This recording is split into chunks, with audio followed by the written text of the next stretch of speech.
Chapter 207. The instant Luo Nan's words left his mouth, Red Fox was not the only one who exploded. Everyone in the encrypted channel was furious. "You saw it, you saw it!" The Red Fox shouted until the end and was completely exhausted. Even his cries had turned into moans. "I knew it. This fellow is purely a scammer. What a fool!"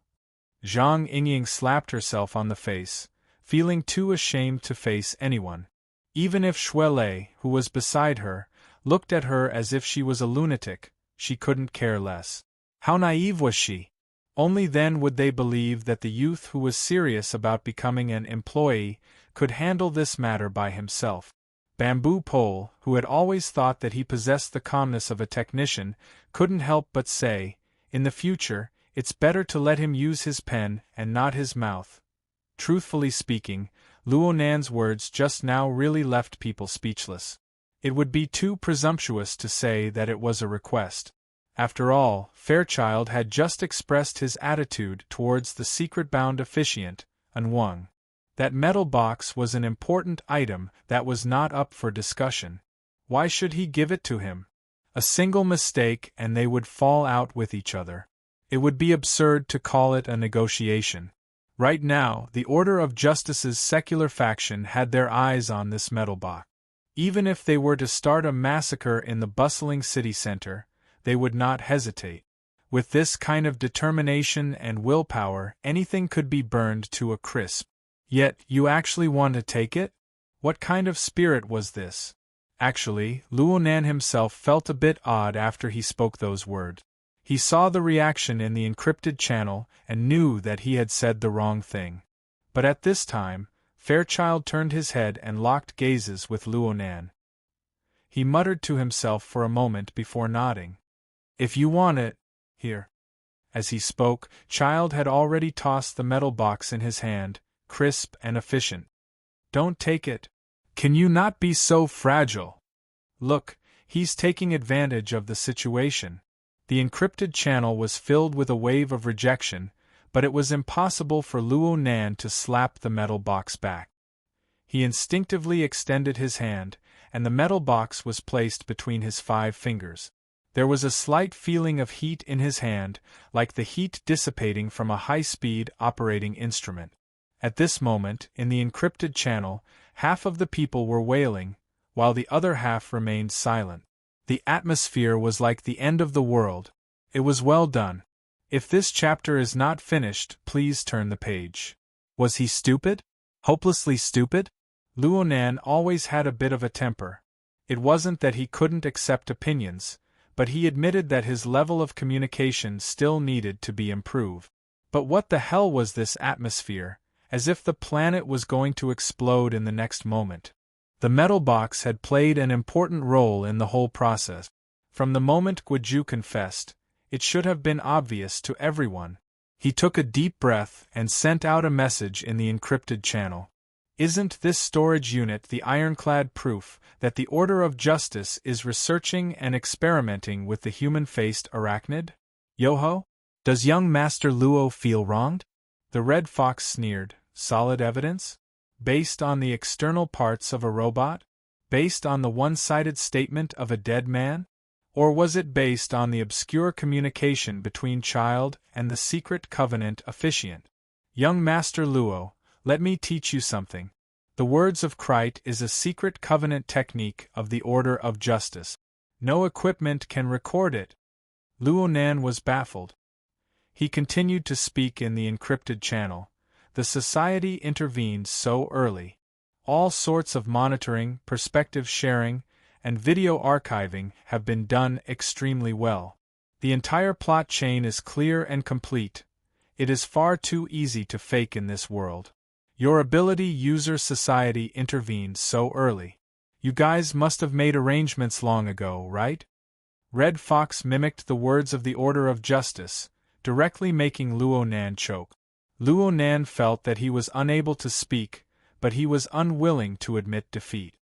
He ground his teeth and used his mind as the tip of a pen to draw a simplified 2D structure diagram in the encrypted channel. Although it was simplified, The crisscrossing lines and the precise layout of the graphics stitched together made the encrypted channel go silent. Red Fox was a bit stupefied. "What do you mean by this? Are you trying to curse me?" Luo Nan hastily drew the diagram and used the marking function of the psychic wave network. He used an eye-catching red pen to draw over a dozen red circles on the 2D structure diagram in a single breath. This is the energy and information storage structure used by the storage unit. It includes the simplified restoration technique. Many of the details involved are special patterns that appear over and over again. Are these the exclusive uses of the Order of Justice? Actually, many of these structures appeared in the configuration of Child's Shield of Truth. They were used as extremely crucial nodes, which was why Luo Nan dared to be so certain. The internal core structure of the storage unit is unique. If this chapter is not finished, please flip the page. Special craftsmanship and usage. Tracing back from this clue and combining all sorts of information and evidence, wouldn't we be able to seize the initiative and solve an ironclad case? Red Cat was defeated by this technological geek's way of thinking. He didn't know how to respond for a time. Bamboo Pole, who was next to him, was watching with rapt attention. He muttered, "I don't know if this is the exclusive craftsmanship of the Order of Justice, but from the information I've gathered, there are indeed many similar structural arrangements within the Order of Justice's internal rituals. It's just that they're a bit deformed. Is it used for storage?" Bamboo Pole was an outstanding hacker, but he was also an expert in researching secret orders. His words naturally held a lot of credibility. The group's attention was more or less scattered due to the matter of the structure diagram. Zhang Yingying asked curiously, "Is this the internal structure of the metal box? How did the precision of your senses improve so quickly?" "If this is the internal structure of the storage unit, then it's the result of my mental senses just now. Then, with the volume of the metal box, the precision of my mental senses should be close to the micron level." After entering the encrypted channel, Bai Xinyan, who had been silent all this time, spoke for the first time. She spoke with a dull tone, "Student Luo Nan, the burden on your body is too heavy." Luo Nan remembered that she used to address him as Mr. Luo. Was this a drop in status? He was stunned for a moment before he responded, "There's nothing wrong with my body. I just believe that this evidence is sufficient to prove the facts. It can be completely turned into an ironclad case." Red Fox slowed down after being continuously interrupted by these people. He saw that Luo Nan was still stubborn, so he went all out with Luo Nan. "Handle a case? What case will you handle? Handle whose case? Who will handle the case? The society handles the case of the Order of Justice. That's not called handling a case. It's called conflict. It's called all-out war. Young Master Luo, no matter how large the ability user association behind you is, it is only a loose organization of members. A single operation would cause quite a few people to run away. As for the Order of Justice in front of you, it is a world-class secret order with millions of pious believers and a handful of extraordinaires. Do you understand the gravity of this? Also, there's a common saying in this world. It's called 1 yard is another yard. The society can make things difficult for the Order of Justice. They can say that they are raising human-faced arachnid. There's no problem with that. But for the Order of Justice, you can't involve yourself in their internal affairs. This is F*King politics. This is F*King reality. Chapter 208. A string of cynicism and mockery was sent over. While Red Fox was talking incessantly, he made the same mistake as a newbie. He used the hexaear as a communication device. He completely forgot about telepathic communication and simply roared. After this wave of roars, Red Fox's mood did not ease. Instead, he became even more agitated. He smashed his fist heavily on the control panel and cursed, "Idiot." Even so, he still felt agitated. He tugged at his red jacket and cursed again, "Scammer." Bamboo Pole shook his head. He did not speak in the encrypted channel. He only spoke in a simple manner and advised, "Don't look at how he calls you mister. He's still a child. Also, Xia City is different from Hu City." Red Fox's expression turned even uglier when he heard the words Hu City. He swept an icy glance over. "The only difference is the distance from headquarters. Back in the day, I ran out of Hu City like a dog. Now that I'm in Xia City, I don't want to become a dead dog and be casually thrown into some garbage dump." Bamboo Pole shrugged and did not continue to persuade him.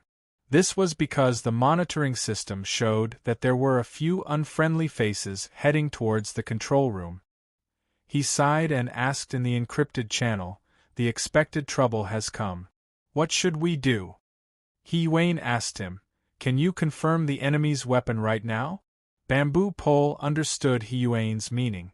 She was not asking about the people who were about to block the door. She was asking about the arrangements the Order had arranged at Yulon Hotel to deal with Fairchild. Oh, this guy was more stubborn than I imagined. Big guy. The main weapon must be a big guy. Bamboo Pole was multitasking. He repeatedly switched the monitoring screen and confirmed the target that had already begun to be set up. "It's very likely to be a sniper cannon. From what I know, many secret orders are researching a magically modified version of the sniper grenade launcher. This toy is much stronger than a charged particle cannon against a single target. Of course, the effect of breaking through the shield of truth is still questionable." Hiyuane did not say anything more. She simply responded, "Retreat. Head for the preset rendezvous point." Red Fox sneered from the side. He made a look and I'll know gesture towards Bamboo Pole. The corner of Bamboo Pole's mouth twitched. "You called them young master when you went against the Order. Now that you retreated, you threw up your hand. In the end, you were still unhappy." In the end, Bamboo Pole did not say anything. He tidied up the equipment in the control room in 5 seconds and walked out with the Red Fox. The central control room was located on a floor close to the top floor, so no accommodation was arranged. If this chapter is not finished, please turn the page. It was empty and quiet. Red Fox also felt that his attitude was somewhat inappropriate. He mumbled, "It's already too late to retreat now. They caught the Order unprepared at Frost River Reality, and now they dare to ambush us from all sides. Holy crap!" In front of them, the isolation door of the fire escape was pushed open heavily. Nobody could be seen. However, Bamboo Pole and the Red Fox were astute people. They knew at a glance that the intruder did not come with good intentions. They looked at each other, turned around and ran. The fine electric current of the electromagnetic rifle behind him was exceptionally terrifying in the empty floor. "I'm not a fighter!" Bamboo Pole cursed loudly. Before the curses left his mouth, he had already pressed a special button on the flexible screen in his hand. The fire alarm on the floor went off and several insulating partitions dropped down. The electromagnetic bullet left the chamber, but it exploded against this layer of transparent partitions. It only pierced through one layer before its trajectory changed. At this time, the side door opened. Bamboo Pole shouted, "This way!" He and the Red Fox charged in one after the other. They passed through the room at high speed. They did not stop at all. They passed through the already wide-open window and leaped into the night sky at a height of nearly 1,000 meters. After this suicidal action, it was as if the two were riding on flaming wheels. They slid down the glass wall of the hotel at an astonishing speed. Bamboo Pole had some difficulty controlling his balance. He laughed mischievously. No wonder the Society's elementary training classes always use rapid descent from a high level as their graduation exam. It really is useful. Red Fox gnashed his teeth. It's true that young Master Luo, the trickster, has finally been given a proper name. The chaotic situation at Yulon Hotel naturally appeared in the encrypted channel. Red Fox, who complained the most, could not be distracted right now. Luo Nan received less than half of the criticism, but his mood did not improve. Words were like knives. They did not cut the skin, but the pit of the heart. Luonan was baptized by Red Fox's political and realistic speech. He was speechless. This was not to say that he felt that he was wrong. On the contrary, he felt that the louder Red Fox clamored, the more the resentment in the depths of Red Fox's heart surged. In the end, Red Fox was not targeting Luonan at all. It was clearly the political and realistic things that he had always flaunted. Luonan was nothing more than a target for ridicule and ridicule. If what Red Fox said was true, then the Order of Justice had used this demon as a reference when the human-faced arachnid was wreaking havoc in Xia City and engaged in sinister research. Then the facts were right there. The irrefutable evidence was like a mountain. In the end, the Order of Justice could be easily exempted and even bite back. What did this mean? This chapter is not finished. Please turn the page. As for the veracity of Red Fox's words, let's not talk about the reactions of some people in the encrypted channel. Luonan's personal experience with the Blood Flame Order was a very good example. Mo Luon had brought the human-faced arachnid to graze, and made a move against the members of the society. In the end, the matter was left unsettled. Back then, Luonan had taken over the human-faced arachnid's nest. He had taken great advantage of it, so Luonan did not think too much about it. Now that he thought about it, wasn't it just as Red Fox had said? Politics? Reality? Luonan would not find it strange at all if this happened in the secular society. This was because he had a pessimistic view of the hearts of the secular people. But right now, the enormous ability user organization of the inner world, which had largely detached itself from the secular world, was like this as well? Luonan still wanted to carry forward his grandfather's formatting theory in the society. If there was no difference between this place and the secular society, how could he guarantee that his grandfather's theory would not suffer the same fate as it did back then? Disappointment. He was extremely disappointed. This was Luonan's current state of mind. He did not want to say much. He just flipped the warm metal box in his hand back and forth. If it was possible, he wanted to be quiet for a bit. But how could he have the chance to be quiet right now? As his state of mind flipped along with the metal box, he clearly sensed that there was clearly some sort of extremely obscure power on the mental plane. It was currently creating disturbances in this region. And the feeling was extremely negative. It was like a gloomy layer of clouds that obscured most of the pulsation of life. Luonan could feel the malice rippling through the void. This was the true means of the secular side. Luonan's hand stopped moving as the dark cloud pressed down. He raised his head slightly and just happened to meet Child's eyes. Those gray pupils looked like layers upon layers of hazy dark clouds at first glance. However, the firm willpower was like sunlight that pierced through the clouds. It was hard to look straight at. Child did not know why Luonan was in a daze. His gaze still fell on the metal box that Luonan was flipping over and over in his hand. A moment later, he suddenly spoke. We have yet to touch the entirety of truth. We are filled with anticipation toward its true appearance. Because of this, we are exceptionally unable to endure interference, as well as the blasphemy toward our pursuit of goals. The truth has yet to be seen in its entirety. I can only guarantee that the place I stand is the domain of truth. As his voice rose and fell, the light on his body flowed like mercury. It reflected a faint glow on the ground, and a blurry wave of light spread outward. Men are afraid of entering the wrong profession. Chapter 209. The dark clouds on the mental plane covered the entire surrounding area.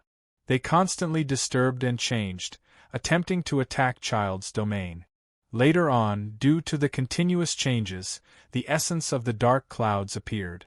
They transformed into sinister and fleeting whispers of incantations that appeared on the material plane. Words of Krite. Cat Eyes reached out and pulled Luonan back. Her expression was grave, as if she was facing a great enemy. The point of fire was blocked, resulting in a momentary disconnection. Then the methods of the secular side finally appeared once more.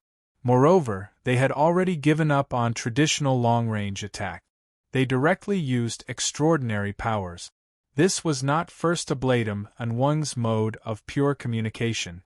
The hissing incantations were filled with the power of darkness and cold. The lighting within the room had been mostly wiped out due to the shrapnel of the rain of bullet. When the incantations manifested, the darkness grew deeper. The little bit of light that was left revealed bizarre and dazzling scattered trajectories. It was as if the room had been warped. In comparison, the space that the light of Child's shield of truth could fill was limited. However, the place where he stood still shone with light. It was pure and clear. No matter how the incantations disturbed and changed, not even a little bit of it could seep in. Luo Nan's eyes focused on the pure and clear light. He muttered hoarsely, "The place where I stand is the domain of truth. If you want to believe in religion, you'll have to wait until you return alive." Cat eyes tugged at Luo Nan again, indicating that he should pay attention to the encrypted channel. He Yuan had already issued the order to retreat. Luo Nan did not move. It would not be easy for them to leave under the current circumstances. In the next moment, the light coming from the main door was cut off. There were two more thumps. Someone was knocking on the door frame. The force was so great that the entire room seemed to tremble twice. However, the person at the door did not seem to have any intention of deliberately exerting force. This person was not wearing any protective armor. He was over 2 meters tall. He stood in front of the door with his head slightly lowered to avoid bumping into the door. He was even bare-chested. His skin was pitch black and glossy. His bulky muscles were connected by tough fascia. They rose and fell with his breathing. He was like a standing black tiger. Just by looking at his physique, he was stronger than the already tall and sturdy Child. The person ignored the gazes of the others in the room. He simply welcomed the light from Child's body and grinned, revealing his snow-white teeth. "Mr. Child, long time no see. Oh, you might not remember me." "Baze," Child whispered the man's name. "Thank you, Mr. Child, for remembering me." The dark-skinned man named Baze addressed him as Mr. Child. His tone was polite and gentle, which did not match his appearance. "I've always been very grateful to you for teaching me when I first joined the cult. You were the one who taught me the stages of cultivation and the importance of temperance. Unfortunately, I chose another path in the end. I feel that the unrestrained, simple, and violent style suits me better. Moreover, my strength has not left me because of this." Luo Nan watched Baze display the appearance of master and disciple reuniting, but he felt an extremely dangerous tension emerge from the body of this dark-skinned brawny man. He could not help but ask, "Who is he?" "Black Tiger Baze. He's the vice-captain of the Knights of Equity's Xia City branch." Cat Eyes extended her hand to support the crooked brim of her hat. She subconsciously made her entire outfit more neat and tidy in preparation for the upcoming bitter battle. Since there was internal strife among the upper echelons of the Order of Justice, the appearance of a fellow like Baze was not strange at all. However, the pressure of theory and the feeling of reality were different in the end. She needed to give Luo Nan, who lacked common sense, a supplementary lesson. At the same time, she gave herself a reminder.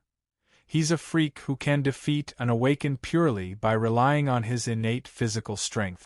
But there are also people who say that he obtained this ability through the Order of Justice's life and death sacrifice. In any case, if you were to pick the 10 people with the strongest physical strength in Xia City, Crag Burst would barely rank at the bottom. Senior Giant Arm and Senior Zone G of the Society would probably rank in the middle. They rely on explosive power and skill to win. And this person can rank in the top 3 no matter what. Luo Nan went, "Oh." Finally, he had a clearer understanding of Baze's strength. He had personally witnessed the abilities of Crag Burst and Giant Arm. Crag Burst was someone who could remain unscathed even under high explosive incendiary bombs. As for Mr. Giant Arm, he was a purer martial artist. The power of his fist penetrated through the metal box and forcefully stuck Jack, who was in the deep blue walker state, to the spot. He truly did possess inconceivable skill. Luo Nan did not know what kind of style he would display when he truly fought. Baze was able to suppress those two in terms of physical strength. His strength could be imagined. At this time, He Wayne sent out a message in the encrypted channel: "Pay attention. Baze's physical strength is admittedly powerful, but he has never relied on his physical strength." As for what he relied on, Baze, who was blocking the entrance to the room, had already begun to reveal it. He took a deep breath and lowered his head slightly. His pitch-black skin was already shining with a glossy sheen. Pattern after pattern continued to light up. It was as if an incorporeal object was writing warped characters on his body. The light in the surrounding area warped even more fiercely. It was as if every character had ignited with fire, penetrating deep into his body and burning through the void. The hissing of the words of Krite echoed like this. Aside from the hissing of a viper, it was also like the sound of flesh burning. Hiyuane's interpretation was updated in a timely manner. Baze is a human weapon of the order of justice. Through him, the first ablatum can fully display the power that exists on the mental plane. So there's actually such a method. Luo Nan had gained some experience. This was a method of application that he had never thought of before. For a pure mentally enhanced user, this should be quite a decent change. It was just that the human weapon was not that easy to cultivate. Luo Nan muttered to himself for a bit, but Cat Eyes glared at him. "What are you thinking about?" "Nothing." Luo Nan was more or less duplicitous. It would have been fine if Cat Eyes hadn't mentioned it, but her mention had evoked his train of thought. It seemed that the support he gave to Ink Ruewan and even Cat Eyes could be considered a transformation of this method in a certain sense. It was just that he was a bit more passive. A few thoughts flashed through Luo Nan's mind, and Baze took heavy steps forward. His robust body entered the room along with the darkness. The muscles on his body rippled in an orderly fashion, and the bizarre characters seemed to come alive. Every time they shifted, they formed a demonic and bizarre scene. It was as if dark flames were emitting from them as they pounced forward.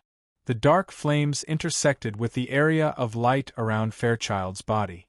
In an instant, black and white rays of light fused to form a distorted layer of ash. Baze raised his head, and his pupils were like burning coal. His mouth split open. "Fairchild, the truth does not obey your imagination." A bizarre noise seeped out from Baze's voice. It was clearly an unsuccessful harmony. There was a bizarre existence that was speaking in sync with Baze.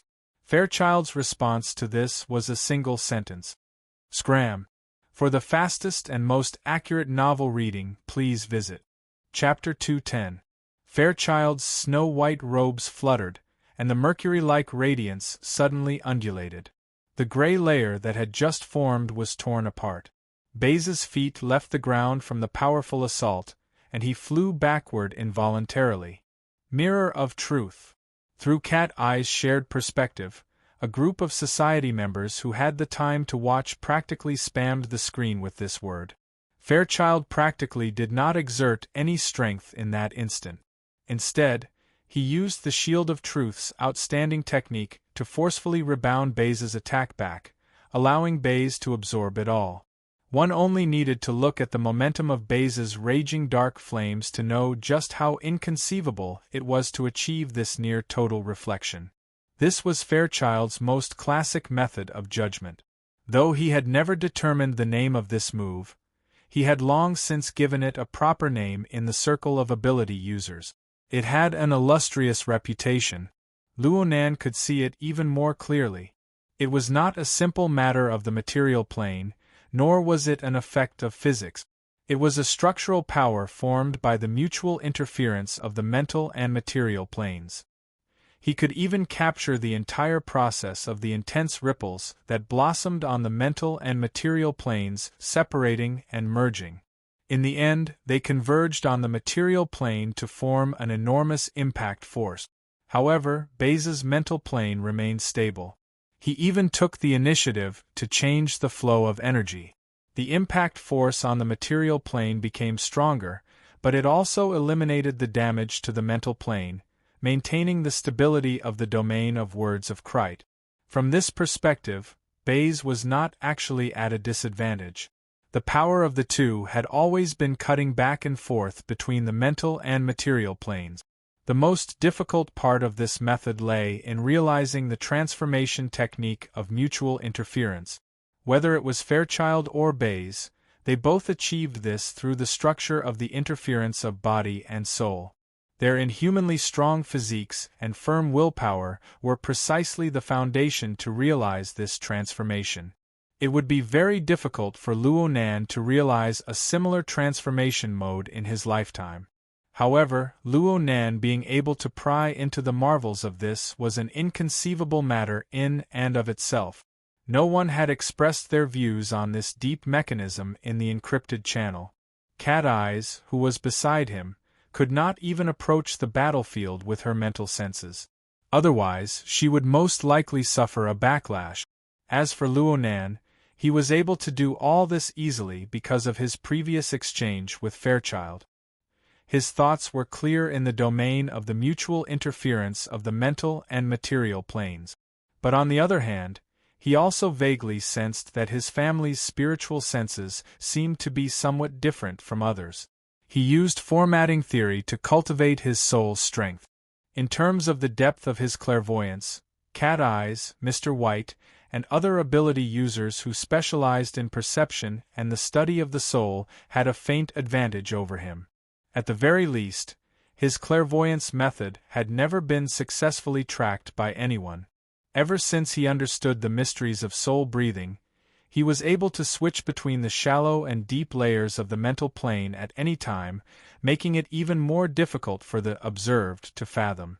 In this way, Luo Nan's special clairvoyance was able to penetrate and analyze a large amount of deep information from what ordinary people saw as ordinary phenomena. This information was then fed back to the configuration of his soul, converging into a unique experience. This experience became the most crucial element for the constant growth of his soul's strength. Child once said that nothing was more important than observation. At the very least, this was the truth for enhancers. Luo Nan personally experienced the advantages of this most critical ability. Speaking of which, he had always treated this as a burden in the past. Fairchild blasted Baze away and strode out the door. The mercury-like glow on his body was the special characteristic of his body and soul interfering structure and operating energy. There were many special structural details that would only truly manifest in battle, and Luo Nan was fascinated by them. Because of this, Luo Nan's reaction was especially sharp when this structure was attacked. Fairchild had only walked 3 to 5 steps when he suddenly felt an omen of alarm. He shouted, "Careful!" This warning was not aimed at Fairchild. Fairchild knew very well where Fairchild's weaknesses were. Fairchild hoped to endlessly accumulate an advantage on the mental plane to destroy the structural transformation of Fairchild's shield of truth. However, Fairchild did not give Fairchild the chance. The area he controlled was as stable as a boulder. On the mental plane, only a little bit emerged from the water's surface. No matter how turbid waves surged, it remained majestically motionless. However, the words of Crite seemed to possess a technique that could extract power from the pain of the surrounding living beings. It could rapidly transform. When the words of Crite was fully activated, every living being in the surroundings could be considered its fulcrum. Luo Nan's warning was half a beat too late. The words of Crite hissed loudly just as Fairchild's voice fell. The distorted darkness in the room did not ease because of Fairchild's departure. Instead, it grew heavier. On the mental plane, the words of Crite rapidly spread and permeated, covering a large area. Cat Eyes let out a muffled groan.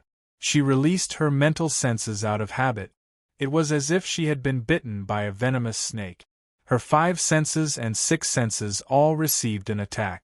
The instant of pain was like pressing her head into a pool of venom. The pain made her body go limp. He Yuang directly assigned personnel in the encrypted channel. White salt. Got it. I'll be right there. Bai Xinyan responded. Then she went silent. That person's strength should be above average, but Fairchild could not count on her for the time being. Fortunately, the chains deep within Cat Eye's body and soul rang out at this time. The attack was greatly neutralized, and the pain lessened.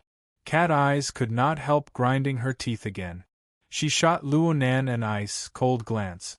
In the end, she extended her hand and pulled Luonan away. This way. No matter what, they did not dare to go to the main entrance. Fortunately, the 2 firing points from before had pierced through the soundproof wall, giving them room to choose. Luonan still wanted to watch the fight between Fairchild and Baze, but he knew that risking his life to do something like this was truly insensible. He glanced outside the door, but Fairchild's figure was already nowhere to be seen. The problem was, Luonan saw Xue Weiluan. Xue Weiluan had rushed to the main entrance. He grabbed the legs of a few unconscious special police officers and dragged them inside. Uncle Xue, you guys go first. Xue Weiluan could not abandon his subordinates and escape by himself no matter what. However, 7 special police officers had just been knocked out by Fairchild. Even though Xue Weiluan had a body of godly strength with the aid of the exoskeleton armor, there was always a limit to what he could carry. It was impossible for him to pile up 7 living people and drag them all in one go. More importantly, Xue Weiluan did not understand the mysteries of this fight. The influence of the words of Krite was constantly probing down from the mental plane. Cat Eyes had already suffered a loss, and it would soon affect ordinary people. Xue Weiluan's willpower was extremely strong among ordinary people, but there was still a large gap between him and an ability user. When the time came, he would suffer the same fate as his subordinates, perhaps even more miserable. Cat Eyes hissed and pressed down on her sore scalp. She was helpless against this situation.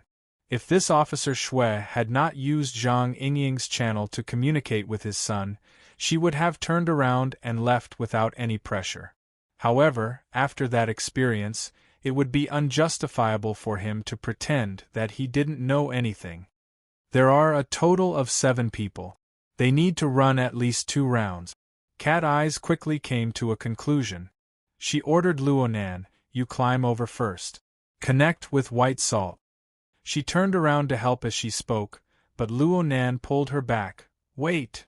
Luonan's body suffused with a weak light the moment he spoke. For the fastest and most accurate novel reading, please visit Chapter 211. Cat Eye's pupils constricted.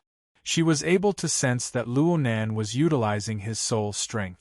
However, this magnitude was clearly beyond her scope. Before joining this operation, He Yuang had emphasized to her that Luonan was currently undergoing treatment due to the serious imbalance between his body and soul.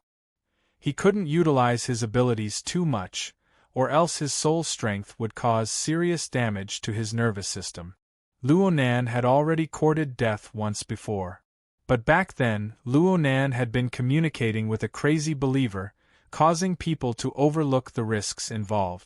But this time, with the precision of Cat Eye's senses, she was able to sense that there were clearly some minute distortions and deformations in many areas of Luonan's nervous system. But what the hell was this light? If Cat Eyes saw it, then it meant that everyone else had seen it. Bai Xinyan, who was rushing over, let out a long sigh. With such a willful patient, we doctors are quite troubled. He Yuan's stern and severe voice cut in. Mr. Luo, please don't overuse your ability to avoid unexpected consequences. These words were quite serious. Cat Eyes received their warning and grabbed Luonan's shoulder, wanting to stop him.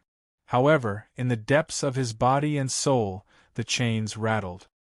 His entire body, from the inside to the outside, was trembling slightly, as if he had been electrocuted. His hands stiffened halfway, and in the end, he couldn't move at all. It was finally here. Cat Eye's heart throbbed. Soon after, her heart was filled with irritation. This was the problem she was most worried about after the operation at Limestone Water Village pub last week. Back then, she had collided with Luo Nan's drawing of the psychic diagram and suffered a backlash. Then she inexplicably fell into Luo Nan's trap. Her body and soul were pierced by an invisible chain, and she seemed to be imprisoned by some sort of method. But in the following week, Luo Nan didn't make any strange movements. Even the existence of the chains gradually became undetectable. It just made her nervous and on edge. And in tonight's operation, she and Luo Nan were within arm's reach. Luo Nan didn't make any excessive movements. Instead, he used the chains to help her get through several difficulties. Just when Cat Eyes nearly believed that she had misunderstood Luo Nan, the essence of Luo Nan's methods was exposed at this critical moment. Right now, she was just like a cat and dog with a chain on it. Its master didn't allow it to move, so it was strangled by the neck and tossed around with all its might. Cat Eyes glared at him with a murderous gaze. It was not an exaggeration at all. She wanted to pounce on Luo Nan in the next moment and bite his throat. As for using soul force, who cares? Just at this moment, Shui Weiluan's surprised voice rang out. Thanks to Cat Eye's long-range perception ability, she did not need to turn her head to see that each of the 7 special police officers had a set of diagrams materializing on their bodies. It was about the size of a fist. Judging from its shape, it was a tetrahedron with inscribed and circumscribed spheres. Right, it was Luo Nan's avatar that appeared in the encrypted channel. Cat Eyes was slightly startled. The raging flames in her heart paused for a moment. With just one look, one could tell that this phenomenon was caused by the interference of the spiritual plane with the material plane. According to the theory of the soul, the effectiveness of mutual interference in the mental and material planes was directly proportional to the order. In other words, the more orderly the external representation was, the more effective the soul power would be on the material plane, and the more effective its control would be. Especially when Luo Nan was doing 7 things at once. He presented 7 sets of diagrams at the same time. Even if each set of diagrams was the same, even if it was just for show.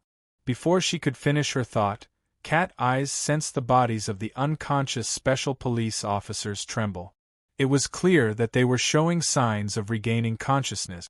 Cat Eyes finally could not hold back from turning her head. She stared with wide eyes. Shui Weiluan was pleasantly surprised. He finally realized the source of the change in the situation. He turned his head to look. Luo Nan took a deep breath. He did not make any obvious movements, but the 7 sets of diagrams fluctuated at the same time. Fine vibrations were produced on the mental and material planes. A low buzzing sound seemed to ring in Cat Eye's ears. In that instant, the words of Krite, which had been hissing in their ears all this time, became a bit fuzzy. They never recovered. Immediately, a special police officer let out an "ah" and instinctively sat up. Since there was one, there were 2 more. The special police officers on the ground sat up one by one and turned over. Although they were still confused, the miraculous aspect of this method of awakening their intelligence left Cat Eyes and Shui Weiluan dumbfounded. It wasn't just the 2 present. Zhang Yingying sent a single "ah" in the encrypted channel. She felt that it was impossible to describe her current mood. She simply tossed out a string of dumbfounded emojis and frantically spammed the screen. Ah! Did someone pass on strength to him this week? Or did a certain secretary duel cultivate with him? This rate of progress is illogical. This technique. Before she could finish spamming the last message, she was silently muted by a certain secretary. However, Zhang Yingying's meaning was what the vast majority of people were thinking. Shui Weiluan was a bit better. In any case, he could use his expert abilities to explain things that he did not understand. However, the most painful part for the professionals of the society was that they could not understand things so simply. It must be known that it was always easier to destroy than to build. To instantly knock a conscious person into a comatose state and to instantly wake a comatose person, one was positive while the other was negative. To go from disorder to order, to go from high entropy to low entropy. The difficulty was incomparable. How in the world did Luonan do it? Red Fox and Bamboo Pole had just run to the rendezvous point to rendezvous with Papercut. He was still gasping for breath and nearly choked to death by Luonan's move. He coughed twice before guessing. Child was the one who overturned this group of special police officers, and then Child taught him a rescue technique? How free could Child be? The truly idle Papercut had been sharpening his nails with a piece of paper, but he had forgotten to do so. At this very moment, it was hard for others to see any reason other than the set of diagrams that had seeped into the chest armor of the 7 special police officers. Look at that person's head. It's exactly the same as these 7 diagrams. Oh right, he just said something about his grandfather's formatting theory. Does it have anything to do with this? What kind of theory is that? Formatting theory? It was a fantastic idea that had been eliminated by reality a long time ago. It had been a long time since she had heard of it. Bai Xinyan strolled through the empty amusement park. The encrypted channel history loaded into her wristband was being searched through her retina. Papercut's formatting theory just so happened to be the keywords she was searching for. She shrugged her shoulders and laughed involuntarily. Also, the 7 diagrams had attracted the attention of practically everyone. Bai Xinyan was no exception. However, the angle of her attention was a bit different from the others. The tetrahedron, inscribed sphere, and circumscribed sphere. It could be considered a very classic example in geometry classes. Its current performance was even more astonishing. However, Bai Xinyan had long since obtained the story of the tetrahedron from an internal report. That scene was much more exciting than its current situation. Soon, Bai Xinyan was able to connect the information she had just obtained with the information she previously knew. Luonan, the scout. Oh, he seems to be a psychic. Before they self-destruct, the Luo family found new value in the theory that had been eliminated? Bai Xinyan blinked her eyes, cutting off the information that was constantly refreshing on her retina. She stuffed her hands into the pockets of her windbreaker, pursed her lips, and walked forward at a moderate pace. Looking at Luonan's situation, he is only a step away from his final destruction. Oh, isn't this a bit too wasteful? For the fastest and error-free novel reading, please visit Chapter 212. It's a doctor's professional ethics and morality. Bai Xinyan's lips curled into a mocking smile. She refused to let her train of thought continue. She had gained a lot today. What she needed to do now was to play a good role. The next moment, her attention was placed in the direction that a doctor should pay attention to. She watched the video from Cat Eye's shared perspective a few more times. Cat Eyes had been staring at Luonan for some time now. She could see that Luonan's cheeks, forehead, and other areas with dense nerves had a slight twitching sensation. His pupils had dilated and contracted. She could not see anything below his neck, but it was more or less the same. This was a sign that the nervous system had been strongly stimulated. At the same time, that very eye-catching layer of faint light blossomed from inside to outside. The corresponding power filled and supported these densely packed nerves, minimizing the destructive power brought by the strong stimulation of soul power to the greatest extent. Come to think of it, this was the fundamental reason why Luonan was able to use his soul strength without any misgivings. It was also a barrier that temporarily obstructed his path of destruction. Where was his luck? Bai Xinyan made a judgment with the eyes of a doctor. She immediately said in the encrypted channel, "Student Luonan's condition is pretty good right now. Is it thanks to Fairchild's punch?" "Yeah, that punch just now." Luonan didn't want the others to make wild guesses like they were watching a show. He borrowed Bai Xinyan's words to give a clear response. Bai Xinyan commented, The current performance is similar to Fairchild's Shield of Truth. It should be his blessing. When I was in Luoyang City, I once saw the higher-ups of the Order of Justice leading a team to establish a settlement in the wilderness. Within a radius of 100 meters, all the members of the Order of Justice would receive the blessing of the Shield of Truth. Even if they were attacked by mutants, as long as they were C rank or below, most of them would be able to survive the first attack. It is extremely effective. Right, the Holy Knight Halo effect of the Order increases defense. Zhang Yingying was not silenced for long. She quickly spoke as a veteran gamer. But this way, the effect is only temporary. Yeah, it's temporary. Luo Nan gave a simple response, even though the truth wasn't that simple. He Yuan felt a headache coming on from the lack of urgency in their conversation. She directly asked Bai Xinyan, "White Salt, report your position. There's still 40 meters left." I can already see people. Student Luo Nan's face seems to be glowing right now. It sells very well. Bai Xinyan stopped. Her gaze passed through the soundproof wall and entered the room that was on the verge of collapse. The light over there was dim, forming a large luminous difference compared to where she was, but it didn't affect her at all. She raised her hand and waved, greeting the people in the private room. He Yuan once again issued an order. Everyone in the private room, after rendezvous with White Salt, retreat according to the designated route. A clear evacuation route immediately appeared in the encrypted channel. At the same time, the route map was also displayed in Officer Shue's command data link. The latter was stunned for a moment, but he still sent the map to his subordinates and asked them to act according to the plan.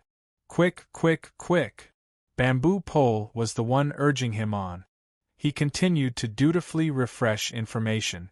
The sniper cannons at Yulon Hotel are about to finish calibrating. Their firing range covers all of Frost River reality. At that time, someone might be out of his mind and ignore Child. If the muzzle tilts up, we'll have to use a mop to collect your corpses. Get lost. I'm talking to you. Cat Eyes was in a terrible mood. She forcefully resisted the evil thought of tearing Luo Nan's throat to shreds. She fiercely pushed Luo Nan, indicating for him to retreat first. Luo Nan could more or less sense Cat Eye's mood. He didn't say much. He leaped over the broken soundproof wall in a few steps and arrived outside. He turned his head and looked inside. The special police under Xue Weiluan were well trained. They quickly discarded their meaningless confusion and followed the plan to cover the evacuation in an orderly manner. Their tactical movements were still standard, although they might not be effective. This is professional ethics. Bai Xinyan expressed her understanding of the special police's actions. Luo Nan's gaze flitted across the face of this carefree and casual beauty. He lowered his eyes and whispered, "Ms. Bai. Hello. Nice to meet you. I have some understanding of you, student Luo Nan."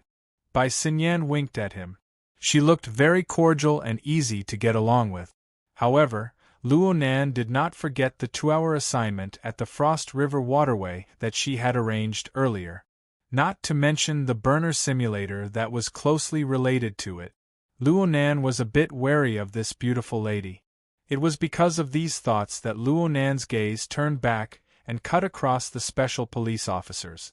The visualized diagram projected on the chest area of these people's exoskeleton armors had yet to dissipate.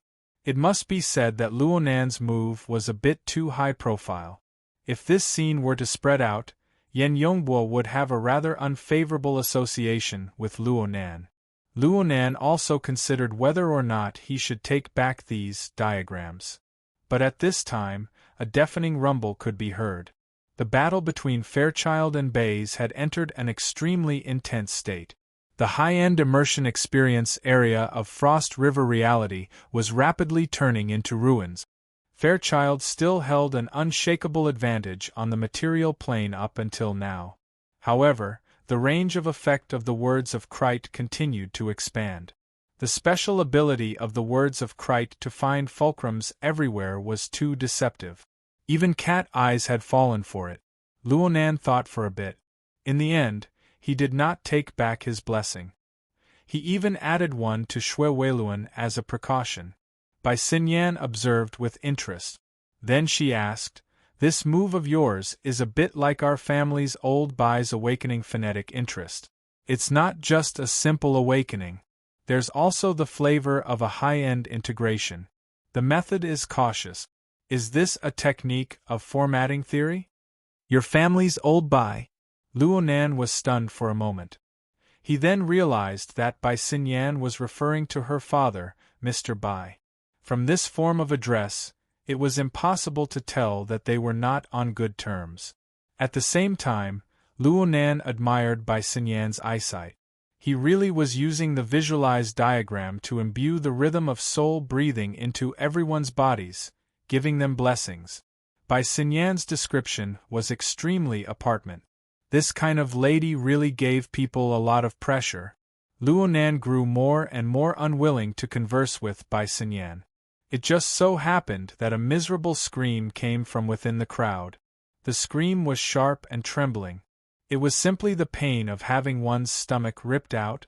Oh, perhaps this was not an exaggeration. Several special police officers had just withdrawn from the room. They hurriedly lowered the body they were carrying. The person's back touched the ground, and his entire body curled up into a ball. His face contorted, and his mouth gaped wide open. But this time, no sound came out. All he could do was smear his face with tears, snot, and cold sweat. Huang Bingzhen. It was hard to say whether this fellow had a good life or a bad one. In the end, he was brought out by the professional special police officers. But his current appearance was worse than death, no matter how one looked at it. Bai Xinyan was the only one here with the qualifications to practice medicine. But she only swept a glance over Luonan before shaking her head. The words of Krite. Right now, he's already a snake nest. He's also a type of human-shaped weapon. Perhaps some first ablatum is sizing us up through this person. For the fastest and most error-free novel reading, please visit Chapter 213. The unbroken night rain seemed to have no intention of stopping. Instead, it seemed to be intensifying. Standing at the edge of the top floors of the tall buildings, one could see the fine curtains of rain and smoke, as well as the hazy lights of the city. They covered every visible area except for the top floors themselves. The top floors of the 3 buildings that supported Frost River Reality were still wet, but there was no rain falling from above.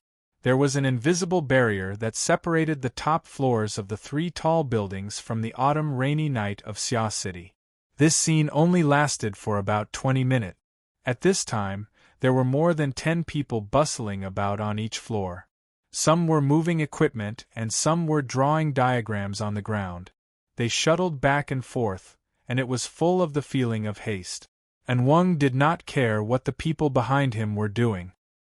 He just stood quietly at the edge of the tall building. His skinny and short body was wrapped in a ceremonial robe that did not fit his body. He stood at the top of a tall building that was nearly 1,000 meters tall. He let the wind blow and he looked as if he could be blown off at any time. In reality, he stood very steadily. The shadow of his hood covered his face, but a faint light still seeped through his turbid pupils. The light reflected off the triangular flat roof of the building below, and the red and blue lights of police cars dotted all 4 sides. It was a dazzling sight. Under the chaotic lights, the tide of people endlessly surged out from many emergency passageways and spread out in all directions. They followed the foolish swarming effect and gathered at the outer perimeter. They were like a colony of ants separated by water. They swarmed endlessly. On every floor of the 3 tall buildings, there were large numbers of people sticking to the glass walls of the buildings. They were using all sorts of recording devices and were in spectator mode. They magnified the emotions of panic, fear, and excitement. They turned into turbid clouds that were hard to see and blended into the autumn rainy night. And Wang's drooping eyelids nearly covered both of his eyes, but in reality, he was watching the roiling miasma with great interest. He savored the various subtleties within. Let alone a few minutes, he would not get tired even if he watched for an entire night. What's more, there was an even more interesting scene within the turbid clouds and miasma. Perhaps some first ablatum is sizing us up through this person. The conversation within Frost River reality was clearly transmitted back to him. And Wang laughed involuntarily. It was just as the other side said. He borrowed the snake nest and used his mental clairvoyance to sweep over the faces of everyone around him. One was the woman in the trench coat who had pointed out the snake nest, and the other was the young man who had been blessed by Child's escape of truth. They're all extraordinary people. His mouth moved slightly as he evaluated. The lady in the trench coat had good eyesight and knowledge, and the depth of her abilities was hard to fathom. The psychic waves projected by the snake nest were actually unfathomable. She was at least a B-rank combatant. As for that young man, before he could finish his thought, the scene displayed by the snake nest's psychic wave scan suddenly became blurry and distorted. Then it completely collapsed. It was obvious that the snake nest he had just built had been destroyed. And Wang was slightly startled. Following which, his shriveled lips slightly parted, revealing a gap that was like a black hole. It could be considered a smile. Interfering with the operation of the words of Christ, not yielding an inch. Your soul power is impressive, and your spirit is full of vigor. Very good, very good. Just as Wang was looking at the scenery and judging the people, there was a black-robed man standing on the landing pad in the middle of the two roofs that were a few hundred meters away from the building he was on. These two were also wearing the attire of first ablatums, but they did not dare to leave their positions to view the scenery like Wang.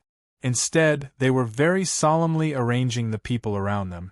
Whether it was drawing on the spot or transporting equipment, they were all carefully arranged and compared. They could not afford to make the slightest mistake.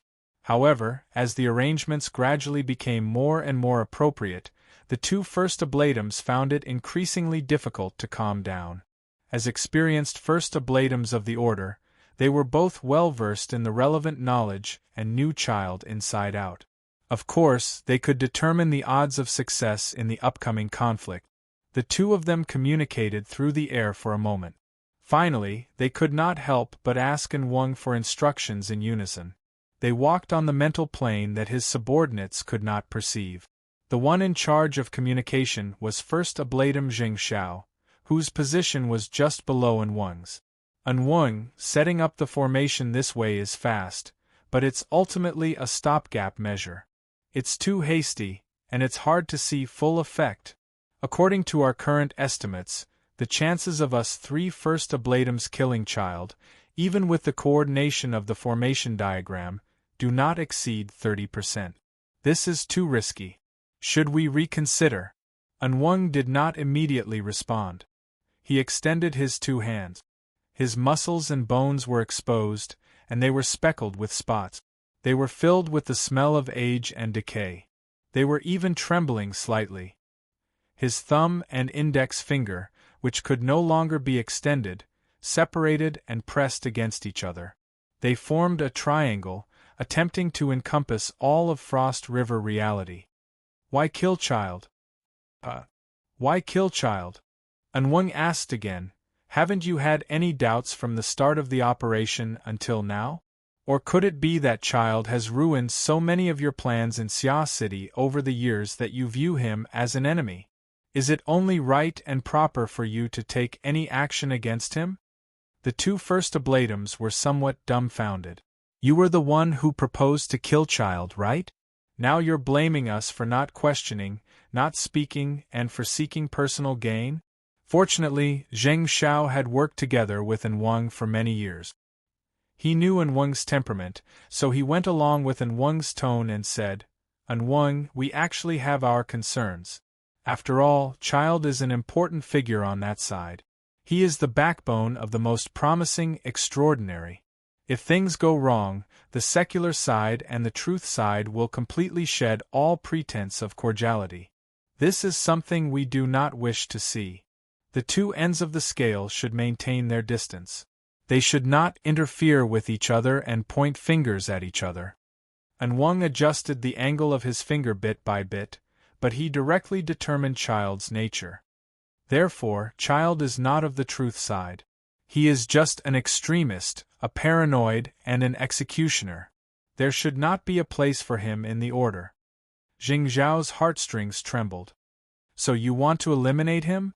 This way, according to An Wang, dealing with Child was not just a request from their side. Instead, it had to be done in a more complex and callous context. But if this is the case, we should have a better opportunity. We should have a more leisurely plan, An Wang responded calmly. In terms of probability, any plan against a powerful person like Child has no more than a 50% chance of success. Other than meticulous planning, there is more of luck involved. Today's luck is good.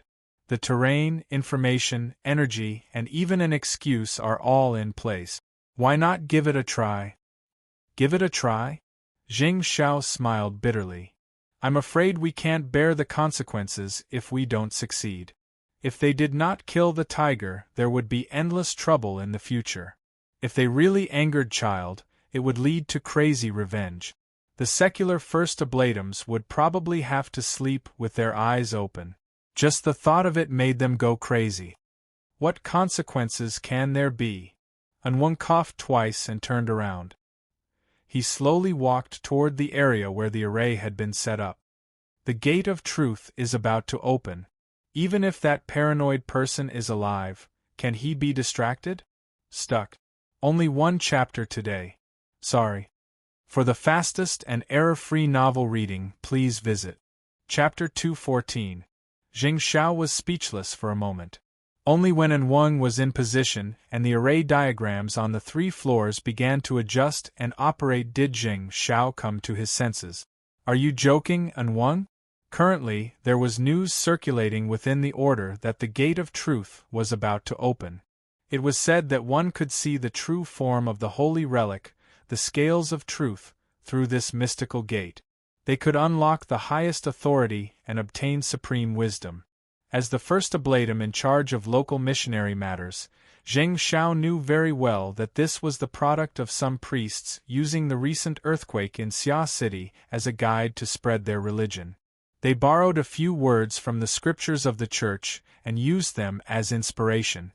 They fabricated this rumor, claiming that the location of the Gate of Truth was near Xia City.